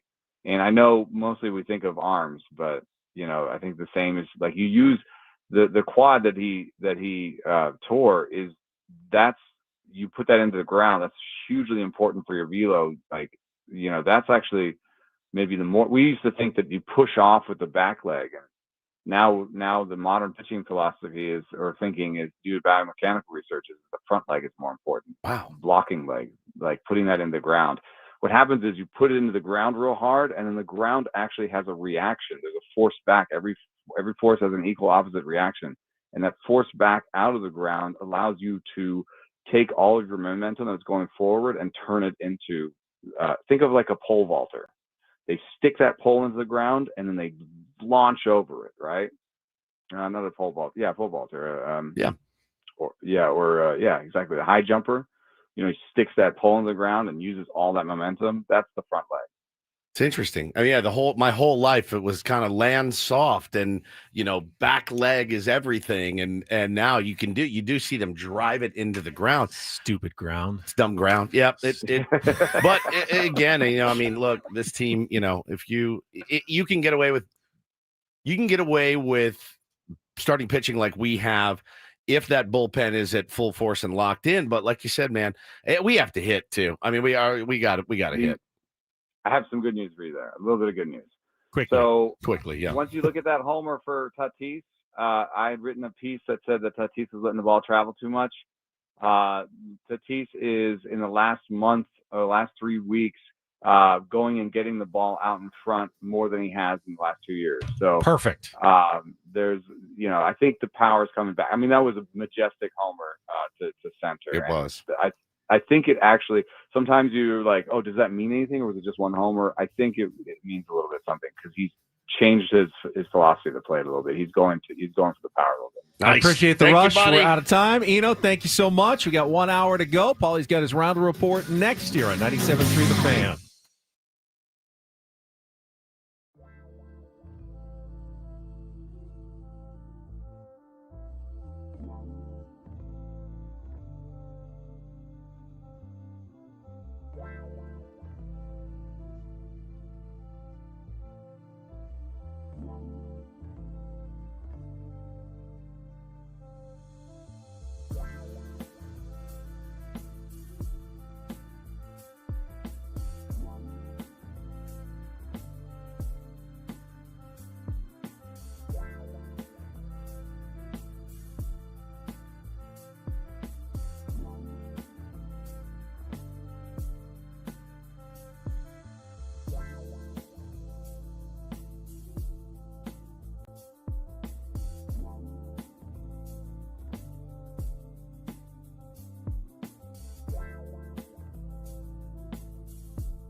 A lot to get to in our final hour before the round table, including our first NFL threesome of the season, plus in-season Sam Levitt. Thanks again to Eno Saris. I mentioned it after we were talking about the loss of Jason Adam. Does this open up a window, a potential possibility for a spot for Joe Musgrove in the bullpen? Man, don't do this to me. If his rehab continues to go well. Right-hander, can spin it a little bit. Spin it a lot. Yeah, I mean, it's kind of that. He's kind of what the Padres would need replacing Jason Adam. Can he do it? I don't know. I don't know how he's feeling. Does he want to do it? Yeah. I'm sure he would do it in a heartbeat. He wants Does to he do want it. to? I know he wants to do it. Bro, he would do anything they asked him to do to get back on the field. I really, have no doubt. I think he would say, I can bat leadoff. Like, Yeah, whatever you need. He just wants to be back on the I field. really had thought, given the state of the Padres bullpen a couple of weeks ago with the addition of Mason Miller, there was just no spot for Joe Musgrove. You couldn't leave one of those guys out just to squeeze Joe onto a valuable roster spot in the postseason. But without Adam, I can certainly at least entertain the conversation if the throwing sessions are going well and the arm feels healthy enough to give you. I mean, what would we be talking about? 2 innings in a series, tops? Yeah, max. Probably. Right. I mean, it's crazier things have happened. Yeah, in baseball, they have for sure. They have. We'll see. I'm not going to get my hopes up because I really we need now, basically look at the rotation next year as it stands today. It's not great right now. We really need him at the, near the top of that rotation next year. K-Laws says he's rather Musgrove get fully better. I certainly don't think the Padres are going to do anything that they think would jeopardize his recovery, but part of recovering is pitching. So far ahead. Part of recovering is pitching. Whether it's on a mound in a bullpen or in a game, if you're asking him to throw an inning, you're asking him to throw an inning. Yeah. Are you getting guys out or not? If you are, might as well be getting them out in the playoffs. Yeah, fair enough. So I don't think that's a huge consideration. All right, Paul's got an early Rhino Report. Let's get right to it. And get things started here with our today's edition of the Rhino Report. Now tuned into the greatest. Welcome to the Rhino Report with Paul Rindle. Hi, Paul. All right. 2 stories from the world of sports that we haven't gotten to yet. We'll start off in Major League Baseball. And 1 story that you didn't know you needed. Are you laughing, biatch? It's the Rhino Report Hey, Paul, how you doing? Okay, how are you? on 97.3 The Fan. Are you ready to bless the mood? I need some help, please. That was good. Can I get a oh yeah? All right. All right. Happy Thursday, gentlemen. Not a ton of sports to get to. Nothing was really blowing my hair back that we haven't already talked about. Saving some NFL stuff for our next segment, the NFL threesome. But did see a note here in the NBA. It's weird. I want to credit the NBA for not being afraid to try new things. And if something isn't working, they'll tweak it and adjust it or scrap it entirely. And they have really been trying to get the All-Star game figured out. It has not gone well for the NBA. Last year was a bit of a disaster for anybody that did watch. They do again? They switched it to the Rookies 3 teams against rising stars. Oh, so you have 24 All-Stars and Yeah. you split them up into 3 teams, That's and it's right. like a round robin. You had a draft and you had a rising stars team. And So they're going to keep the 3-team format. So 24 All-Stars will be selected. They will be divided into 3 teams of 8. 2 of those teams will be United States players. The 3rd team will be the world team. And I think the game I know the game has grown way far enough that you can have, the world team, I'd probably bet on them, actually. Look pretty good. Giannis, Luka, Jokic, SGA, the MVP, Pretty nasty. They're going to be insane. So that's what the NBA is now going to try. It'll be a round robin style 3 mini games basically, and then you'll have a championship between You get the 2 winners. if you get stars back in the dunk competition, you can save the All-Star game. East versus West was always kind of a fake construct. Yeah. I mean, where you play. The only true great All-Star game was when it was national against American and there was no interleague play. Right. And you actually got to see them play for the first time, maybe the only time you ever got to see it. That was entertaining. The NBA is trying. I agree. Trying to do something, but at what point? Next year, hey, all players over 6 feet 6 inches tall against all players under 6 feet 6 inches tall. And the year after that, Players with last names between A to L versus M to Z. Everyone must shoot left-handed if you're right-handed, and right-handed if you're left-handed. Like, okay, we can try some things, but we're getting kind of out there. World versus United States, I guess. That's like at this point, you might as well just put in like a trick shot competition. Yeah. Like I would watch Steph Curry rain threes from half court and beyond. I would watch, these like crazy dunk combinations of alley oops, so and so to LeBron that you just don't see, like, because these guys can do that kind of stuff, and it's remarkable to see it in person. But yeah, like I saw C20 in the chat says, the NBA changing their format every year. That's also not good because fans don't know what to expect. That's I agree. true. That's very true. I give them credit for at least wanting, like, there's a lot of sports leagues or teams or owners or coaches or whatever that would they get so dug in on something and they're like, no, we don't need to change it. At least they're trying, but it's not going well in the NBA. That's all I got for sports here. I've got a story I thought about. Was it last week, Woodsy? You told the story about your 15-year gym membership. That was a lifetime membership. Yeah, I got it. They gave canceled after 15 years. Yeah, they gave me a lifetime membership to a gym. I won't say which one. My son calls it Cheese Fitness. And I went in and I started to work out, and the guy came and grabbed me and pulled me up to the front desk and said that promotion's expired. And I said, well, I haven't expired, and it was lifetime. I'm still here. And they took it, and I'm no longer a comped member of Cheese Fitness for life. But not really life. They give guys life sentences. Do they? They never get. Sometimes they get commuted. Old, yeah. You get. Yeah, Red got out after like 50 years. He did. Yeah, Brooks. They almost let the Menendez brothers out. They almost but then did. They didn't.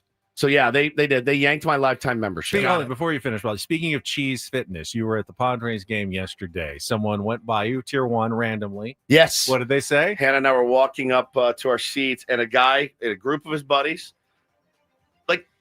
he's probably 42, 43 years old, walks by, he goes, every day my cheese sucks. And it was the greatest highlight of the day, actually. That and the immaculate inning. And he just kept walking.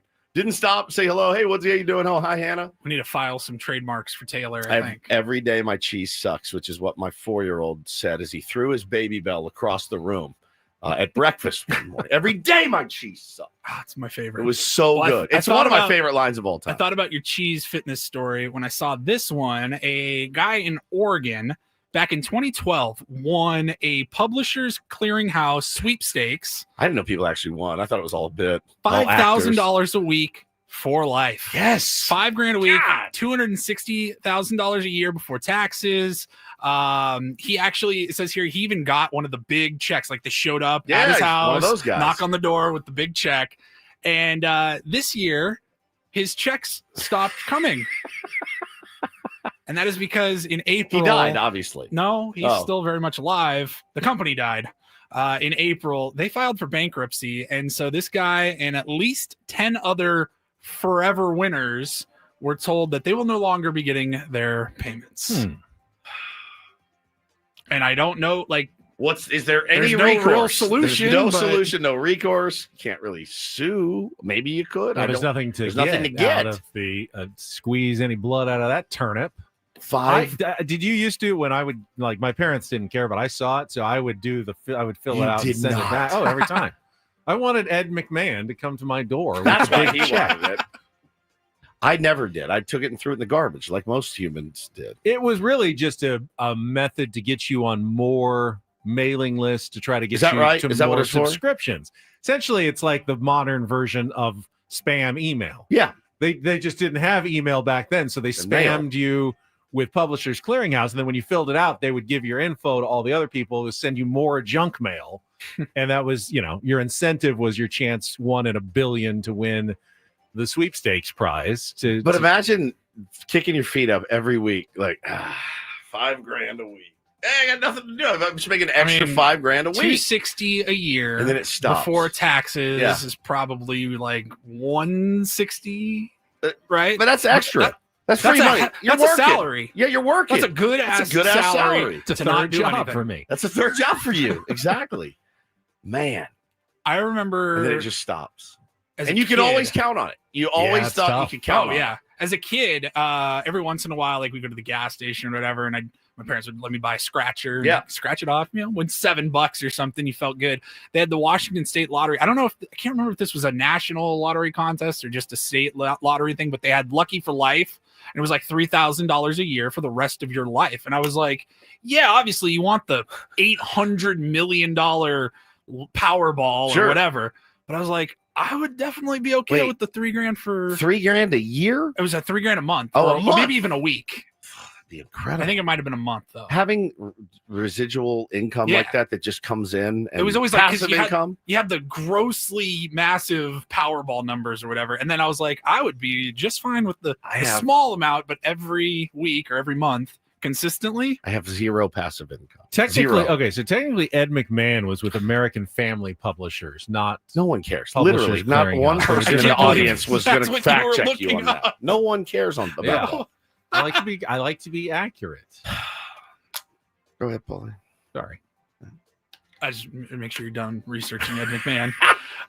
Finally, I think we could all probably appreciate this story and take it to heart here. Apparently, if you take your phone with you into the bathroom to do your business, you are at higher risk for hemorrhoids. I like how he says that hemorrhoids. Hemorrhoids. There's that extra H in there. Hemorrhoids. Hemorrhoids. Yeah. Poll came out. Why? Just because you're sitting there. You sit there longer than you're supposed to. Okay. Well, but I'm sitting here right now. Am I at greater risk? I think I am. But you're not in a prone position. How do you?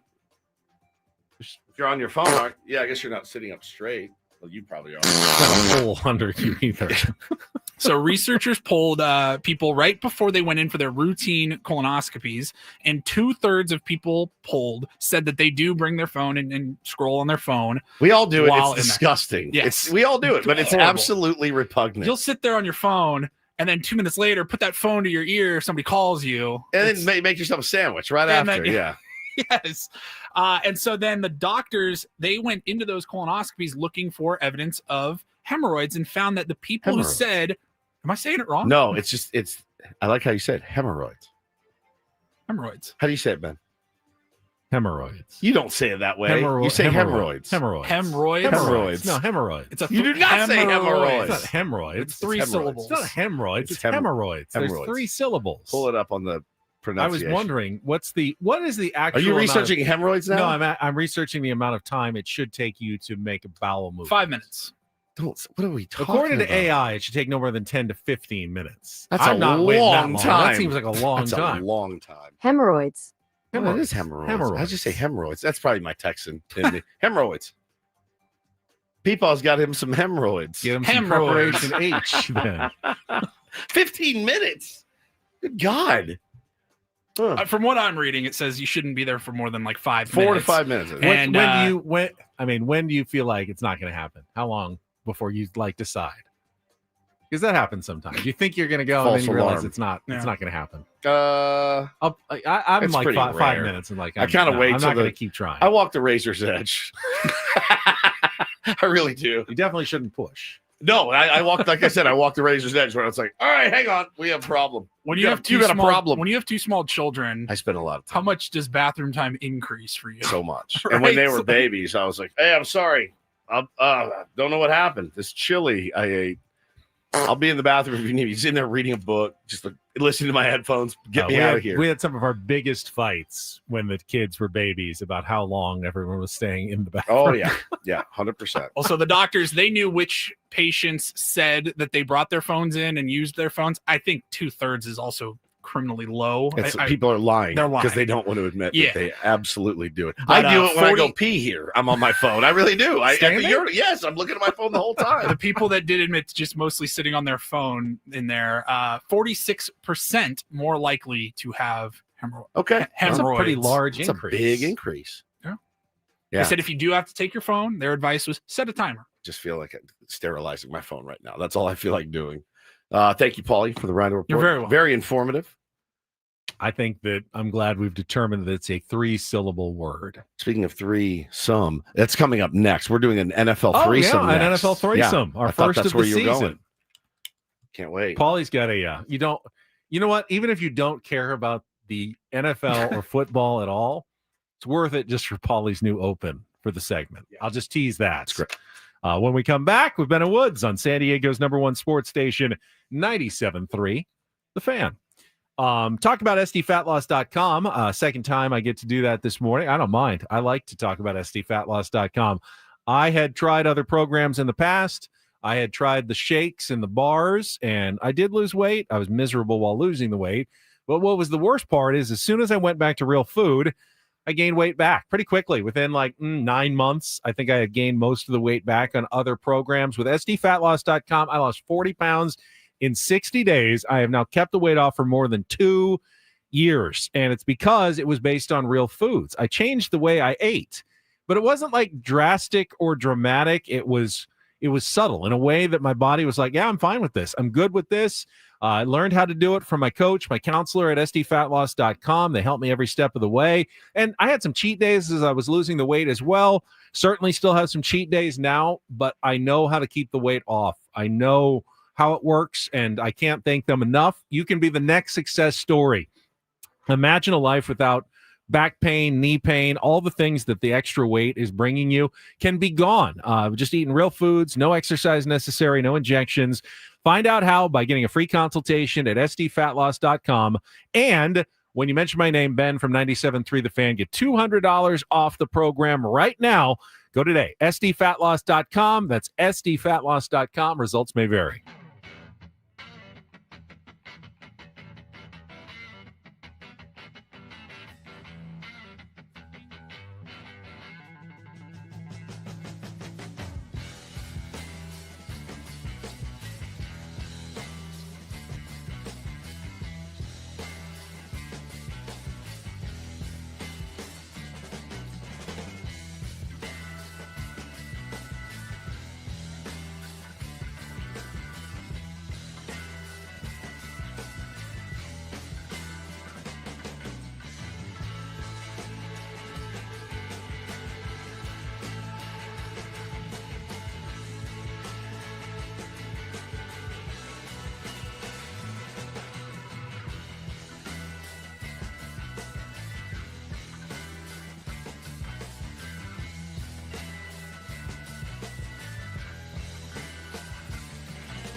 Hey players, things are about to get real here in San Diego.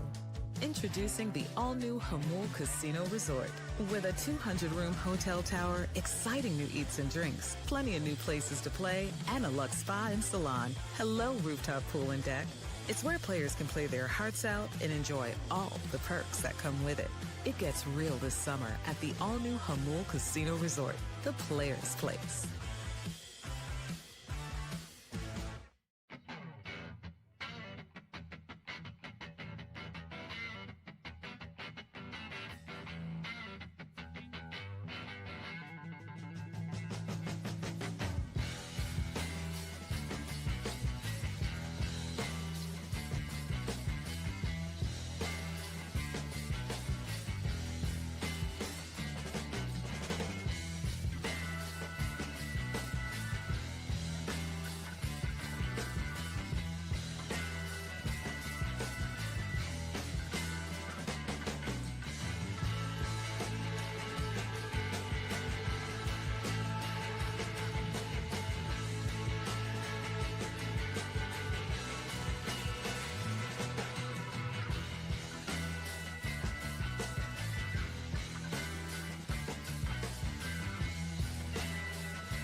For those of you clamoring for more Padres talk, gluttons for punishment, aren't you out there? We'll have in-season Sammy joining us at the bottom of the hour, and then we're heading into the roundtable. So a commercial-free hour of punishing Padres talk coming up here on 97.3 The Fan. We'll have it all settled by 11 a.m.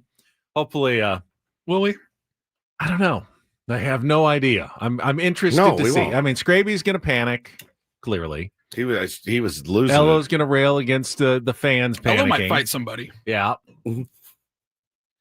Braden's just glad football season's here. 100%. Yep. Well, we'll find out. I'm curious. I'm certainly going to be there. I hope all you will be as well. Coming up at 10 o'clock right now, though, for the first time this season. Paulie, if you would please. Can Ben and Woods interest you in a threesome? A threesome would be fun. No, not that kind of threesome. Talk dirty to me. We're talking end arounds, the best tight ends in the world, and going all the way in this game of inches. 2 inches short, maybe less. Story of my life. It's the NFL threesome with Ben and Woods, brought to you by Hamul Casino Resort, the Players' Place, on 97.3 The Fan. Personal foul, 69, offense. He was giving them the business. That one was not leaving. No, you got to was keep so that good. one in there for sure.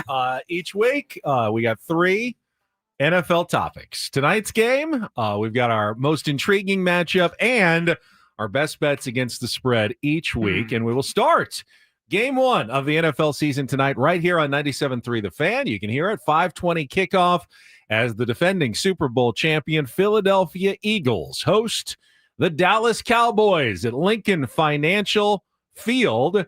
The line has crept up over the week to, at this point now, Philly by 8.5 over their division rivals, Woods. yeah, man, I'm I'm pretty wary of that line, honestly. Betting the NFL early is just so difficult to do always. And I know this isn't just a betting segment, but I'm interested in this matchup. The Dallas Cowboys they're captivating throughout the offseason. They traded Micah Parsons. How's that going to look? Don't know how much action he'll be getting for his new team, Ben. He's got kind of a back issue. They're hoping he can play in their first game. But, Dak Prescott's back. They got George Pickens they've added offensively. Can they run the football? I'm not sure. I know that the Eagles can run the football. I know they're a really talented team. I think I like the Eagles tonight, but I don't think that they cover. I think we're almost in the advantage since we talk so much baseball and we're kind of going into this a little bit colder. Yeah. I think sometimes you overthink things. Of course.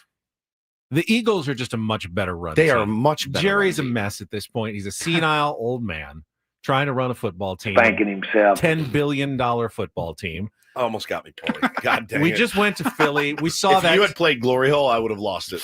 I would have spat. Yeah. Glory Hole. I was this close. We were in Philly a month and a half ago. We know what that town's going to be like for that game tonight for their Super Bowl chance. There's no way they're losing this game tonight. I don't think so either. I don't know they cover 8.5. I do think ultimately the Eagles will be a little worn out from last year's Super Bowl. I don't see Saquon Barkley having the same season he did last year. I did some prize picks. I did some less thans for like total touchdowns, total yards ago. They're going to run into a wall after playing so much last year, but they don't run into the wall today against the Dallas Cowboys, right? They're going to get off to a good start with a win tonight, I think. By the way, all this football talk on the Fan presented by Paramount Plus. Stream your local NFL game all season long, kicking off with the juicy Week 1 matchup tonight. Detroit and Green Bay on Sunday, starting just $30 for your first year. That's like $250 a month. Visit ParamountPlus.com/NFL to get started today. And that is my intriguing matchup this week. I know there's a couple good ones, but I think this is interesting. Detroit has been the best regular season team the last couple of years, hasn't gotten it done in the playoffs. If they can win this game, Dan Campbell gets started because Green Bay is good. They got Micah Parsons, but he's kind of hurt.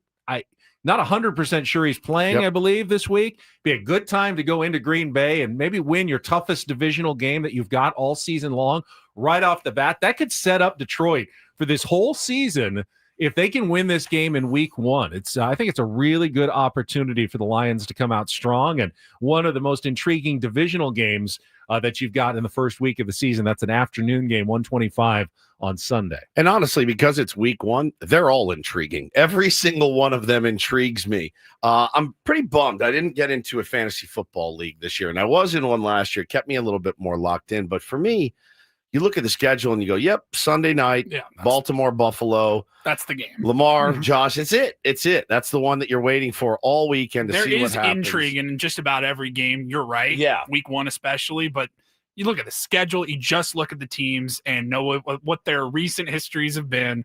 That's the game of the week. It's going to be fantastic. You love those. I love in Buffalo. It's in Buffalo. I love both of those quarterbacks. I love watching them play. I think they're both hate that they're in the same conference. I know. I do too. I think they're spectacular. That's my most intriguing, kind of by far, I think, for Week 1. I mean, really, really good matchup for sure. But we all, everyone, every year you kind of go back and forth and I'll pick a team to root for. I'm going to ride the D. The Old English D? The Old English D. I'm going to ride the Old English D this year. The Detroit Lions I'm going to adopt and root for because I really like them and I like Dan Campbell. All right. The final Save that. The final member of our threesome is our pick against the spread. There's nothing harder to do than Week 1 picks. No, nothing. I hate survivor pools in Week 1. Correct. You know nothing at this point in the season, and so much is riding on it. You've gotten yourself into a pool, you were telling me. Yeah. A neighborhood guy asked me 5 picks against the spread. It's excruciatingly difficult. And all college, all pro. It is excruciating to do. I mean, I'll give you my reasoning here for this one. My pick in Week 1 going to be a road dog. I'm going to take the Houston Texans, getting 3.5. I got the hook there against the Los Angeles Rams. For me, Matthew Stafford has been hurt with a back injury all training camp. He is expected to play in that game. How effective is he going to be? I have no idea. CJ Stroud starting his third year. Not quite as good as his rookie year. Had a little bit of a sophomore slump last year, but I think he comes back strong. Both these teams won 10 games last year. Houston was not bad at all last year. You kind of forget about them. They fly under the radar a bit. I think they're still a pretty good team here. Getting that extra hook, that 3.5, I think it's a close game. Give me the Houston Texans in week 1 over the LA Rams. I'm going to take the Kansas City Chiefs. I had it actually at 3, but it's 3.5 on ESPN to beat the LA Chargers, Ben. And it's not because I'm a Charger hater or anything like that. I just like this matchup better. I think Kansas City wants to prove they are still a very explosive offense, and I think they're a better football team. It's not at LA, though. It's in Sao Paulo, Brazil. That's right, tomorrow night. So it's a neutral site game, which is obviously an advantage for the Chiefs, not having to play a divisional rival in their stadium. Not that they have any fans in their stadium, but they're not giving up much. I believe I took the Chiefs last year in Survivor Pool week when I think they lost their opener, if I'm not mistaken. So they've burned me before. Did they? They went 15-2 I think last we did year. Spread, maybe. Was it spread? Yeah. Yeah. Did they win their first game? I know last you year? lost the opening. I lost the opening game, and I think it was the Chiefs. I think it was like the Thursday night game. Last year, the Chiefs opened on, well, they're the defending Super Bowl champions, but they won. They beat Baltimore 27-10 Who did I last pick year. then? I thought it was the Chiefs. We all lost the first week. We did. It was insane.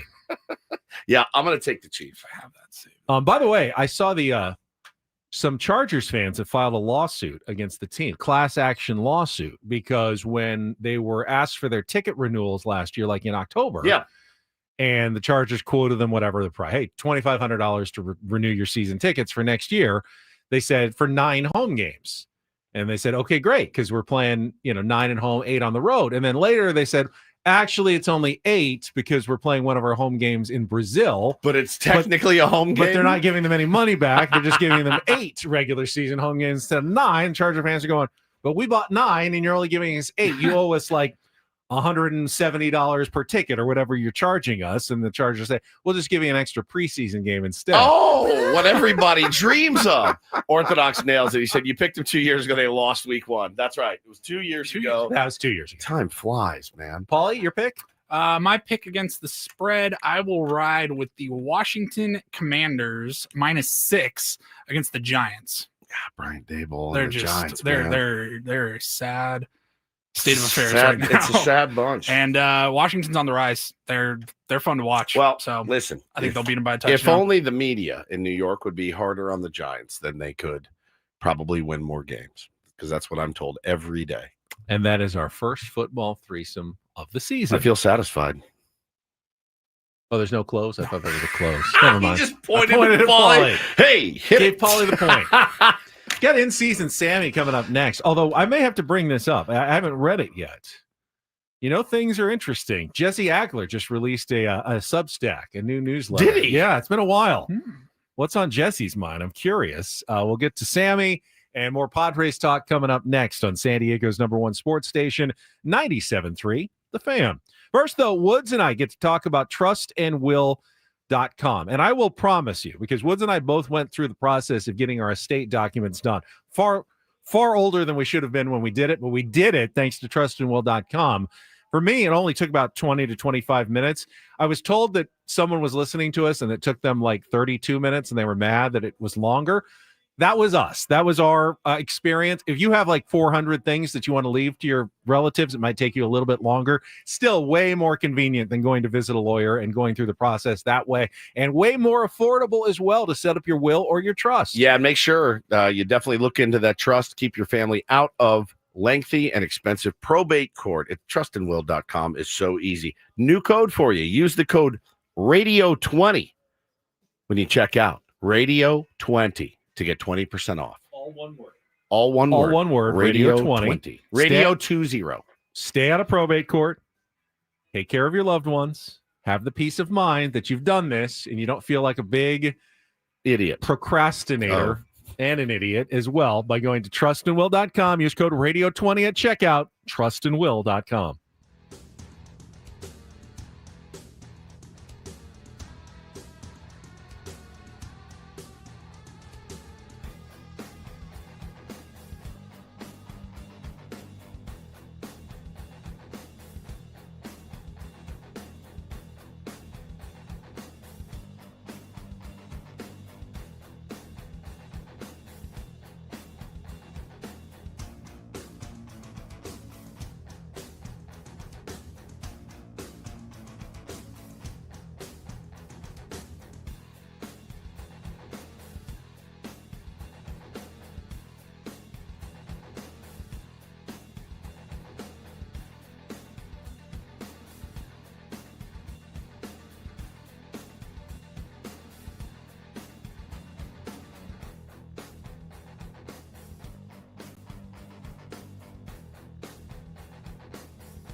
Hey players, things are about to get real here in San Diego.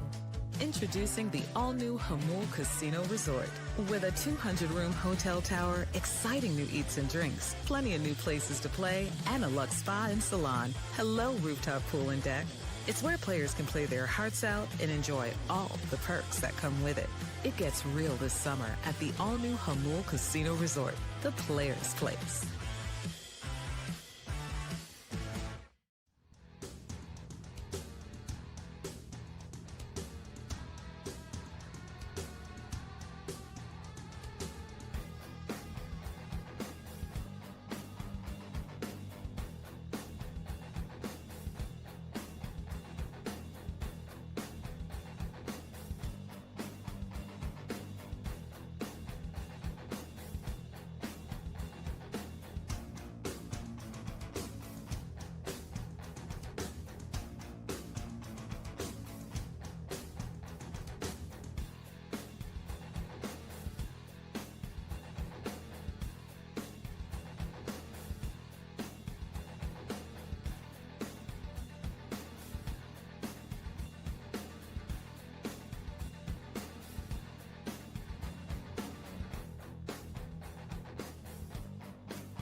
Some old wisdom from Jesse Agler, but it remains true. As I was just going through the Substack he posted, and this is definitely designed toward fans who are getting a little carried away right now with the dooming. He said, "I say it a decent amount on the radio, but it would seem particularly relevant at this moment in time. In baseball, when you're hot, it feels like you'll never lose again, and when you're cold, it feels like you'll never win again. But neither of those are ever true. You always get out of your hot streaks and you always get out of your cold funks. Padres in the cold funk right now, but it will end. You know, the idea is to end it sooner rather than later." Yeah, that's fairly good reminder from Jesse Agler that all things will pass here. And this does not mean the Padres will have a bad month of September. Really has no relevance, honestly, how they're going to play in September to how they're playing this last week and a half. Yeah, I mean, but what is baseball if it's not, everyone likes to look back and what if and what if and what if. You don't want to be in that position at the end of the year, right? What if, man? Just what if? We all have those series every year we can point to and go, oh, you lose to the Twins in the series, you get swept by the Orioles, Ben, and you finish a game out or a half game out. And that's the one, those are the crushing ones, So again, still time, 22 games to go. You can make some hay. Absolutely. You can absolutely go out and win these games. You have winnable games in front of you. But you hate to play that, so close. What if? What if we had gotten some hits and scored some runs in the last 24 innings last year? Probably would have won the World Series. And it's hard to stomach. And that's kind of being a fan. Or maybe the Dodgers will be the ones saying, why couldn't we have just taken care of business against the Angels and the Pirates in those series? They could be the team that is also saying there's what ifs at the end of the season. We both have shovels, and we are both digging holes. Now, ours is a little bit deeper than theirs, but not by much. Not by much. But we both got shovels in our hands for sure.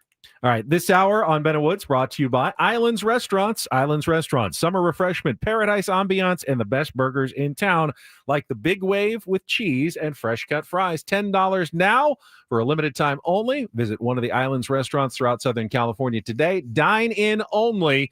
In-season Sammy will join us next after traffic here on 97.3 The Fan.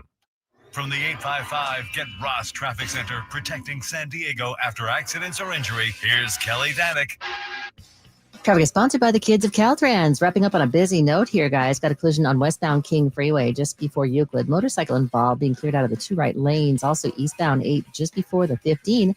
Accident over to the right shoulder. Now further east on the 8 just before 2nd Street, we have reports of a collision. Those vehicles are over the right shoulder. Tow truck is on scene assisting with that. North 125 to the East 8 connector ramp, a collision. Also an accident clearing stage on the North 5 coastline right before the racetrack. Eastbound 78 right at the southbound 15 connector ramp. There's a collision and crash being cleared from the Nordall Road off ramp of westbound 78. My mom, my papa, my daddy. Where's the Caltrans? On the freeway, right next to speeding cars. Please be careful. Be alert. Be work zone alert. Brought to you by the kids of Caltrans. It's an off day for Sam Levitt, but not for the Ben and Woods program, as Sammy joins us here on 97.3 The Fan. And Woodsy was at the game yesterday too, Sam said. Hadn't heard boos like that. I mean, really, Sammy, you grew up in New York, right? And, like, you've probably been to some Met games where they were pretty loud. I've been to plenty of stadiums, and I've never heard boos. I like, not just at Petco Park. I've never heard boos that loud at any stadium I've ever been to for any game. And I'm not kidding. It's not hyperbole when I say that. And there weren't that many people there yesterday. And it was loud. Yeah, you don't hear it a lot in San Diego, but I want to give Nestor Cortez credit. He said after the game, I would have booed myself too. He did. On the performance. So, and look, he gets it, right? He played in New York, and he played with the Yankees teams that had very high expectations. So he gets it. But you're right, Woodsy. It's rare to hear that in San Diego. Look, I'm always a proponent. Not that I am encouraging booing, but I'm always a proponent of, fans have the right to voice their displeasure, and we don't hear it very much in San Diego. So that things are not going well when you hear it to that degree. So I get it. I do. And again, I give Nestor Cortez credit for handling it really well after the game. And, hopefully when they come back home, the feelings around what's been going on are better. So you hope for that in the next homestand. But yeah, it's very rare to hear that, especially here in San Diego. I'd rather give him credit for a brilliant pitching performance and a bad post-game interview myself. Yeah. And I don't know what you do. I think, they're not panicking because you can't, Sammy, you just can't. But you look at the depth that you traded away, and I know we're going to talk about that on the roundtable. And I think it's an interesting conversation. A little bit pointless and fruitless, certainly, but it's an interesting conversation. You look at what you have potentially to come up in Randy Vasquez and Matt Waldron, who's not doing very well, as I found out down in AAA. It's not going particularly well for Matt Waldron, so I don't know that he's an option. But, Sammy, there's got to be a little bit of concern between, Ruben, Schulte, AJ, all those guys that are holistically trying to figure this out every day of, what do we do? These guys are 4-inning guys max. Right. Yeah, I think that's where I fall on it too, guys, is it's not so much as crazy as it sounds. The losing itself that concerns me. I mean, to Jesse's point in what he just sent out on his Substack, and I know you guys referenced it, it is not uncommon, A, for teams to struggle at this time of the year, and B, for really good teams and teams that go on to make the World Series to struggle at this time of year. We all know, if we just put a much more objective, non-emotional cap on, that in an 162-game season, and we've seen it here with the Padres many a times, there are just simply ebbs and flows to it. And even the best of teams go through some really, really, really rough stretches. So the losing itself is not what concerns me. To your point, Woodsy, I think it's the reason that concerns me, because I just don't know how it gets better other than saying the guys in that rotation have to pitch better. And I just don't know what the likelihood of that is. I mean, I think there's a lot of, concern with, not from the team, but just as I look at it, about Yu Darvish and, is he going to be able to sort of round into more of the dominant Yu Darvish form by the time October rolls around? What are you getting from Michael King? Okay. But you still don't really know when he's coming back and what he's going to be when he comes back. It's going to be a very, very short span to build up to October. We know the deal with Dylan Cease, the season he's had. You're not getting much from Nestor Cortez and the JP Sears of the world right now. So there's no help coming from the outside. There's no trade to make. Yes, you can try Randy Vasquez on Saturday. You can try Matt Waldron. You can try another opener with a bullpen game. You can try Kyle Hart.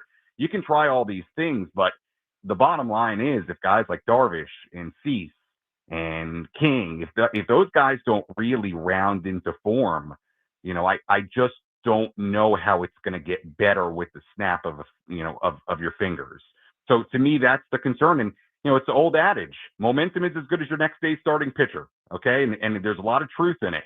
And they are not getting starting pitching that is good enough to win against anybody right now. Forget records of the other teams. I mean, when you pitch like how they're pitching in the starting rotation, you're not going to beat very many teams. So it's not the losing, but it's the reason that I think is concerning, because other than saying, hey, those guys need to be better, I don't know what the solution is beyond that.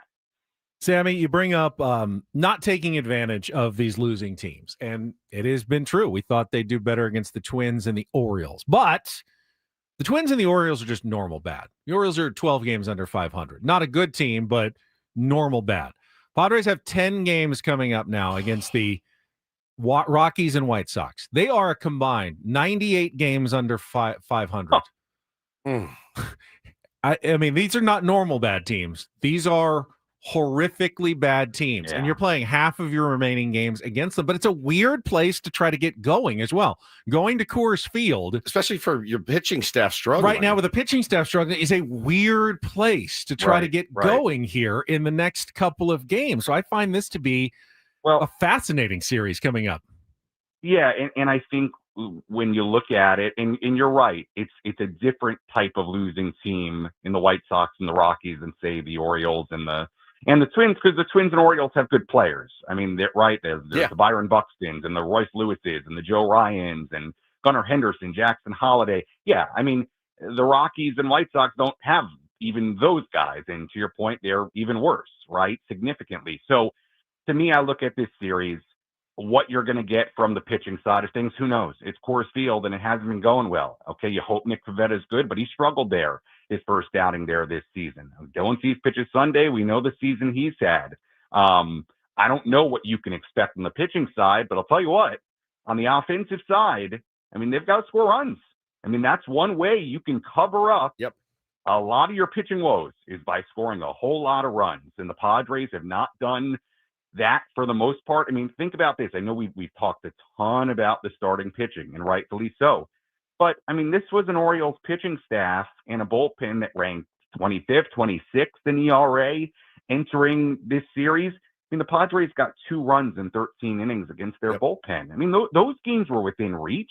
I know they trailed 7-0, but once they got it to 7-5, in the final 3 innings, they had 9 outs to play with. And certainly the other 2 were within reach. So, it's not like the offense did a stellar job either, and that's the kind of pitching staff that you should be able to handle. Now, the starting pitching's not putting them in a great spot. I get it, and they're not built to come from behind by multiple runs because they don't slug a ton. But hey, it's time to go. It's time to roll, and you hope the offense can kick it into gear in a place where hypothetically that should happen against a team that hypothetically that should happen. Season starts tomorrow. That's the third time I've done. That's the third time I've mentioned. Hey, can I mention what just based on the egg? Leave your listeners with one thing this morning. Yeah. Egg. I heard the egg carton story earlier this week. Yeah. I wanted to share my own kitchen oddity. You ready? Good. Yes, please. Okay. And I figure it's not Padres talk, so you'll welcome it this morning. One thing that I started doing a couple of years ago that I got told by a female friend that I should absolutely stop doing was when I would use a paper towel after I just washed my hands in the sink. Right. I'm not like a dish rag guy, so I use a paper towel. Yeah. Take the paper towel and then reuse it by hanging it on the dish rack and thinking to myself, this can be reused. It's clean. I just dried my hands with it. You could use it to wipe something down later. So I would have just individual paper towels on the drying rack that were for later reuse, rather than wasting a paper towel. I think you're a psycho for putting them on the dish towel thing. You should probably be locked up. But I think I think I've dried before and been like, I just barely dry my hands and I fold it into like a square and leave it and I'll put a drink on it or I'll use it later. But if I use it and then I feel like, I'll just wipe down the counters wipe down or something else, a double use, and then I'll throw it away. A double use. I'll do that. The double use. Yeah, I've done that. Especially before. If some water runs off your hands onto the countertop. Yes, or yes. Yeah, double use is fine. But hanging it on the for thing later is a little weird. That's psychotic, Sammy. Yeah, no, I could hang it for days. Yeah, no, I could use it a week later. They're all. You go to Sammy's house. They're everywhere. That's they're pinned to the Silence wall. of the Lambs. Yeah, right there. creepy behavior. It's a perfectly. You don't have a single use hand towel. No, so not at all. Need a single use paper towel. Very true. It's relatively well. clean. One's made of cloth and one's made of paper. Yes, exactly. Sammy, have a great day Anyway, off. I got told not to do that anymore. I would. We'll hear from you tomorrow for the pregame show at 4:40. Right. Thanks, Sammy. See ya. Sam Levitt. We have another hour to go. The roundtable is coming up next. We're going to move over to the sound space. Please join us on the radio for a commercial-free roundtable coming up next. For Paulie and Woods, I'm Ben on San Diego's #1 sports station, 97.3 The Fan.